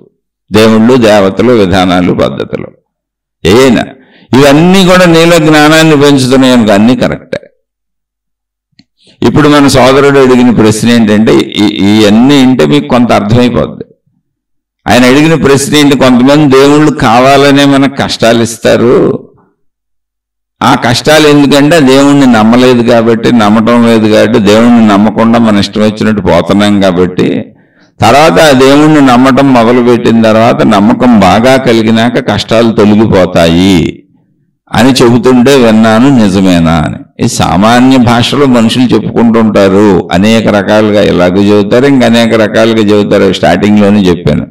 కానీ ఇక్కడ మీరు గమనిస్తే దేవుడు అనేవాడు నిజంగా ఉండుండే లాజికల్గా ఆలోచిద్దాం. అసలు ఎవరికైనా కష్టాలు ఇస్తాడు? అసలు ఎందుకు ఇస్తాడు? నన్ను నమ్మకపోతే కష్టాలు ఇచ్చేవాడు దేవుడు అవుతాడా? ఒక వ్యక్తి నన్ను నమ్మట్లేదండి, నన్ను నమ్మకుండా వెళ్ళిపోతున్నాడు, అతనికి కష్టాలు ఇచ్చేవాడు దేవుడు అవుతాడా? కాదు. ఇక్కడ లాజికల్ పాయింట్ ఏంటంటే, దేవుణ్ణి నమ్మన వ్యక్తి, అంటే దైవశక్తిని నమ్మన వ్యక్తి మంచిగా జీవించడు. ఎందుకని? శరీర భావంతో జీవిస్తాడు. నేను శరీరం అని జీవిస్తాడు, అహంకారంతో జీవిస్తాడు, చెడ్డ పనులు చేస్తాడు. ఎందుకు చెడు చేస్తాడు? శరీరము నేను అనుకున్నప్పుడు నాకు ప్రాధాన్యత కదా, నేను, నాది, నా వాళ్ళు, నా కుటుంబం. అహంకారం ఉంటుంది. కీర్తి ప్రతిష్టలకు లోనవుతాడు, పదవి హోదాలకు లోనవుతాడు, ధనకాంక్ష ఎక్కువ ఉంటుంది, సుఖకాంక్ష ఎక్కువ ఉంటుంది. దాని వలన తప్పులు చేస్తాడు. అహంకారంతో తప్పులు జరుగుతాయిగా. ఇప్పుడు అహంకారంతో సపోజ్ నేను ఒక పెద్ద కలెక్టర్ని అయ్యాను అనుకుందాం, నాకు ఎన్నోళ్ళందరినీ అహంకారంతో దేనికి పనికిరాని వాళ్ళ, నీచుల్లా, తక్కువగా చూస్తున్నాను, చిన్న చూపు చూస్తున్నాను అనుకోండి. రేపొద్దున వాళ్ళందరూ ఏదో ఒక చోట నన్ను పడేయాలని చూడరు, వాళ్ళ మనసులు గాయాలవుతాయిగా. ఆ కర్మఫలం నాకు తిరిగి వస్తుందిగా ఏదో రూపంలో. వాళ్ళే ఇరికించేస్తారు ఎక్కడో నన్ను. ఇలా అహంకారంతో మీకు ఏమి అక్కర్లేదు. ఇప్పుడు ఏసీబీ అనే డిపార్ట్మెంట్ ఉంటుంది, యాంటీ కరప్షన్ బ్యూరోను ఏదో ఉంది దాని పేరు. అలాగే ఇంటెలిజెన్స్ డిపార్ట్మెంట్లు అనేక ఉంటాయి, ఇన్కమ్ ట్యాక్స్ డిపార్ట్మెంట్లు అనేక ఉంటాయి.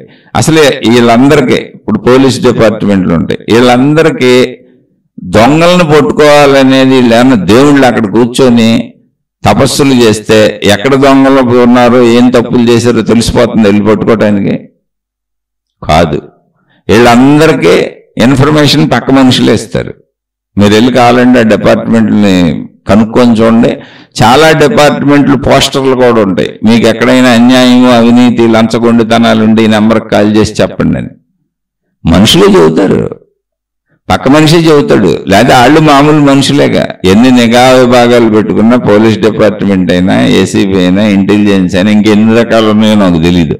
ఎన్ని రకాల డిపార్ట్మెంట్లు ఉన్న వాళ్ళందరూ మనుషులు కదా. మనకున్నదేగా వాళ్ళకే ఉండేది కాదు, కొంచెం చదువుకొని ఉండొచ్చు అంతే తప్ప మహిమల వాళ్ళ దగ్గరే ఉండవుగా.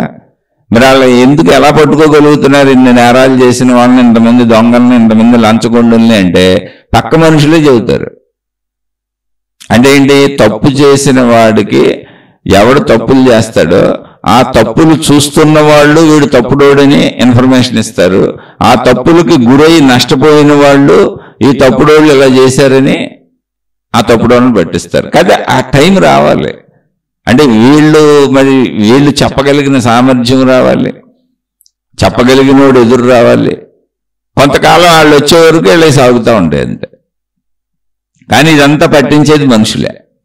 అందుకని కర్మలేవో అద్భుతంగా ఆకాశం నుంచి ఊడిపడిపోతున్నాయి అనుకోబాకండి. మన అహంకారం చేత, మన అజ్ఞానం చేత, మన మూఢ ప్రవర్తన చేత, పక్క వాళ్ళని బాధ పెట్టడం చేత, ఇబ్బంది పెట్టడం చేత, కష్టపెట్టడం చేత, నష్టపెట్టడం చేత కర్మలు తిరిగి వస్తాయి. ఇప్పుడు అహంకారం ఎక్కువ ఉంది ఊరికి అనుకున్నప్పుడు అది కూడా తీసేయండి, కర్మలు మామూలుగా ఆలోచిద్దాం. ఇప్పుడు ఒక వ్యక్తి సరిగ్గా చదువుకోలేదు, స్కూల్కి పంపితే ఇప్పుడు ఎవరు నష్టపోయాడు? నువ్వు చదువుకోలేదు కనుక నీకు మంచి ఉద్యోగం రాదు, నీకు మంచిగా తెలివి పెరగదు, నువ్వే చిన్న చిన్న పనులు చేసుకోవాల్సి వస్తుంది. అసలు చదువులే మానేసావనుకో ఇంకా చిన్న చిన్న పనులు చేసుకోవాల్సి వస్తుంది. నువ్వు అభివృద్ధి చేసుకోకుండా నువ్వు నాశనం చేసుకొని నువ్వు చెడు అలవాట్లు చేసుకొని ఇప్పుడు తాగుడు వ్యసనాలకు అలవాటు అయ్యారనుకోండి, అవన్నీ కష్టాలా? నువ్వు చేసుకున్న కష్టాలు నీకు ఎవడిచ్చాడు? వీటినే కష్టాలు అంటాం మనం. ఓ తాగుబోతుని పెళ్లి చేశారు, ఇచ్చే ఆ కూతురుకో అలా ఎవరో వాళ్ళ తాలూకా వాళ్ళకి ఎంక్వైరీ చేసుకోవాలి కదా. తాగుబోతుడు వచ్చాడు మాకు కష్టం వచ్చిందండి అట. వ్యసన పరులు ఉంటారు, దుర్మార్గులు ఉంటారు, మోసగాళ్ళు ఉంటారు. అది ఎవరికైనా జరగచ్చు, మీకైనా జరగచ్చు, నాకైనా జరగచ్చు. ఇదంతా ఒక మన యొక్క పనితీరులో లోపం తప్ప కష్టాలు అనేవి ఏ దేవుడు ఏ మనిషికి ఇవ్వడు. అసలు దేవుడు అనేది కాదు, శక్తి తత్వం అని చెబుతుండే. సృష్టి మొత్తం పనిచేసేది కర్మ సిద్ధాంతం. ఎందుకని మనుషులందరూ కర్మలు చేస్తారు కనుక.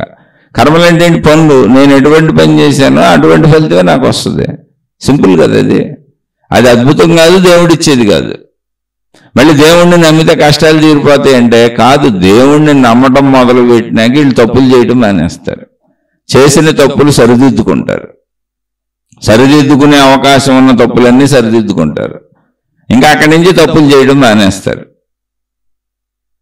అప్పుడు కష్టాలు రావుగా. అంతే తప్ప దేవుడు ఎవరో కూడా ఒక డిక్టేటర్ కాదు, ఒక నియంత కాదు, ఒక శాడిస్టు కాదు.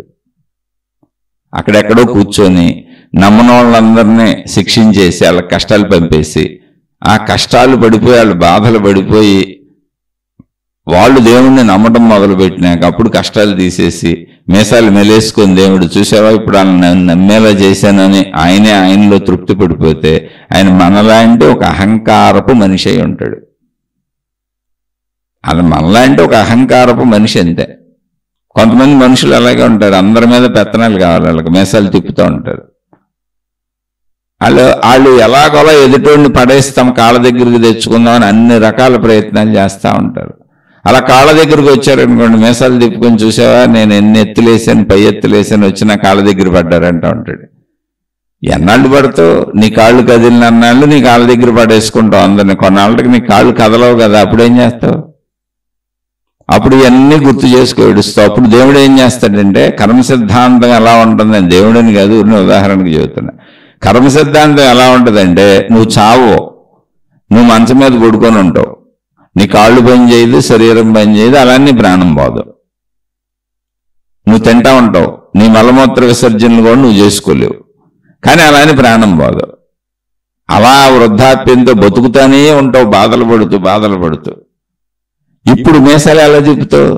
అది వరకు తెలివి బలము ఉన్నప్పుడు అందరి మీద ఉపయోగించి వాళ్ళందరినీ కాళ్ళ మీద పడేసుకొని చెప్పుకొని తేలులో పెట్టుకొని అలా అక్కడ పెట్టి ఇక్కడ నొక్కి అక్కడ నొక్కి ఆనందించావుగా. ఇప్పుడు అసలు ఒక మనిషికే కాదు, ప్రతి మనిషికి వృద్ధాప్యాన్ని అలాగే పెట్టింది సృష్టి శక్తి. ఇంతకుముందు నువ్వు బాల్య కౌమార యవ్వన వార్ధక్య దశలలో విర్రవీగుతూ సాగిపోయావు కదా, ఇప్పుడు వృద్ధాప్యంలో నువ్వు విర్రవీగినంత ఒకసారి గుర్తు చేసుకోమని చెప్పి వృద్ధాప్యాన్ని చాలా పొడుగ్గా పెట్టింది. నాకు బోల్డ్ మంది తెలుసు. ప్రాణం పోదు, చావరు, అలా మంచాల మీద ఉంటారు, సంవత్సరాలు తీసుకుంటూ ఉంటారు. వాళ్ళ కుటుంబ సభ్యులకి వాళ్ళకి విపరీతమైన బాధ. పోయినా అంత మంచాల మీద తీసుకోకపోయినా మామూలుగా ఉన్న వృద్ధులు ఉన్నారు, వాళ్ళకి ఏం చేయాలో తెలియదు, ఓపిక ఉండదు, ఎక్కువ తినలేరు, అది వరకు ఎవరినలా అన్నీ అనుభవించలేరు, కాలక్షేపం ఉండదు. పిల్లలు పెద్దోళ్ళు అయిపోయారు, ఎవరు బతుకులు వాళ్ళు బతుకుతున్నారు, ఎవరి కుటుంబాలు వాళ్ళు చూసుకుంటున్నారు. ఇప్పుడు వీళ్ళకి ఏం చేయాలో తెలియదు. కొన్ని తినడానికి తిండి కూడా ఉండొచ్చు, ఏం చేయాలో తెలియదు. ఈ లోపల వీళ్ళకి కొంతమంది భర్త భార్య చచ్చిపోయి ఉంటారు, వీళ్ళు ఒకళ్ళే మిగిలిపోయి ఉంటారు. ఆ భర్త భార్య ఉంటే కనీసం ఆ వృద్ధాప్యంలో కబుర్లన్నా చెప్పుకుంటారు, కాలక్షేప కబుర్లు, లేకపోతే ఒకళ్ళు తలబెట్టుకు ఏడవటం ఏదో చేస్తారు. అది కూడా లేదు, కొంతమంది ఒకళ్ళు చచ్చిపోయి ఒకళ్ళు మిగిలిపోతారు. అంటే ఏంటిది? ఆల్రెడీ సృష్టి అందరికీ పెట్టింది ఇది, ఒకళ్ళకి కాదు. నువ్వు ఎంత బతుకు వచ్చావో అదంతా వృద్ధాప్యంలో నెమరు వేసుకోవడం తప్ప ఇప్పుడు నువ్వు చేసేది ఏమీ లేదని పెట్టేసింది. అందుకని విర్రవీగే బ్యాచ్ అందరికీ కూడా ఇది వస్తుంది. ఇప్పుడు ఇక్కడ దేవుణ్ణి నమ్మితే అన్నాను చూసావు, దేవుణ్ణి నమ్మిన వాళ్ళు వృద్ధాప్యాన్ని అంగీకరిస్తారు, అసలు ప్రాబ్లమే ఉండదు. ముందు నుంచే వాళ్ళు అంగీకార భావంతో ఉంటారు. శరీరం ఇలాగే ఉంటుంది, అది శిథిలమైపోద్ది, తర్వాత మన ఎవరో పట్టించుకోరు. ప్రాక్టికల్గా ఆలోచిస్తారు. మన పిల్లలు ఉంటే వాళ్ళ కుటుంబం, వాళ్ళు యవనంలో ఉన్నారు, వాళ్ళ పిల్లలు వాళ్ళ గొడవ ఉంటాయి, ఏదో ఇంత పెట్టారు తినో మూల పడి ఉందాం అని వాళ్ళు ముందే ప్రిపేర్ అయిపోయి కృష్ణారామ అనుకుంటూ జీవితాలు గడిపేస్తూ ఉంటారు.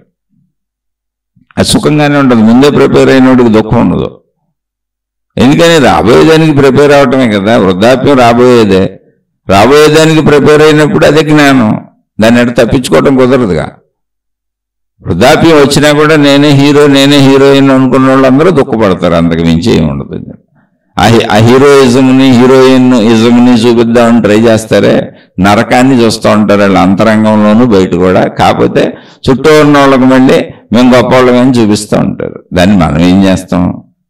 ఎవరు ఇక్కడ ఏది చేయలేరండి. ఇండివిజువల్గా మనం దాన్ని అర్థం చేసుకోవటం తప్ప. ఒకటి చేయొచ్చు, ఏంటంటే మనం మార్చుకోవచ్చు, మనం తెలుసుకోవచ్చు, మనం గమనించుకోవచ్చు, మనం పరిశీలించుకోవచ్చు, మనం సద్బుద్ధితో నడుపుకోవచ్చు. అలాగే బాల్య కౌమార యవ్వన వార్ధక్య దశల్లో రాబోయే వార్ధక్యం ఎలాగే ఉంటుంది అని ముందున్న మా వృద్ధులందరినీ చూడండి. వాళ్ళందరికీ జరుగుతున్న దశల్లో ఏదో ఒక దశ మనకు ఉంటుంది అంతే. దానికి ప్రిపేర్ అయి కూర్చోవటమే. దాన్ని ఎలా అనివార్యం కదా, అది ఎలా తప్పించుకుంటాం? జ్ఞానం అంటే ఏంటి? అంగీకార స్వభావము. జ్ఞానం ఎప్పుడు అంగీకార స్వభావం. అప్పుడు అసలు నేను జ్ఞానినే, ఎందుకు జ్ఞానం ఎక్కడుంది? నాలోనే ఉంది, నేను జ్ఞానినే. జ్ఞానికి వృద్ధాప్య బాధ ఎందుకు ఉంటుంది? అది ఆ స్థితి. బాల్యంలో ఒకటి అనుభవించాను, కౌమారంలో ఇంకోటి అనుభవించాను, యవనంలో ఇంకోటి అనుభవించాను, ఇప్పుడు ఇది అనుభవిస్తున్నాను. ఏముంది అందులో? అది ఎలా అనుభవించానో దీన్ని అలాగే అనిపిస్తాను. శరీర భావనతో కొట్టుకుపోతున్నవాడికి, ఆ జ్ఞాన భావన లేని వాడికి దుఃఖం వస్తుంది. ఇప్పుడు దేవుళ్ళు ఎవరో కూర్చొని మన ఇబ్బంది పెడతారని అనుకోబాకండి, అలా చెప్పేవాళ్ళు ఉన్నారు, నాకు తెలిసి కూడా ఉన్నారు. మన దేవుణ్ణి పూజించకపోతే, ఈ దేవుణ్ణి వదిలేసి ఇంకో దేవుడి దగ్గరికి వెళ్తే నువ్వు నరకానికి పోతావు, మీకు దోషాలు వస్తాయి, మీ కుటుంబాలు నాశనం అయిపోతాయి అని శాపాలు పెడుతున్న గురువులు ఇప్పుడు ఈ రోజుల్లో ఉన్నవాళ్ళు నాకు తెలుసు.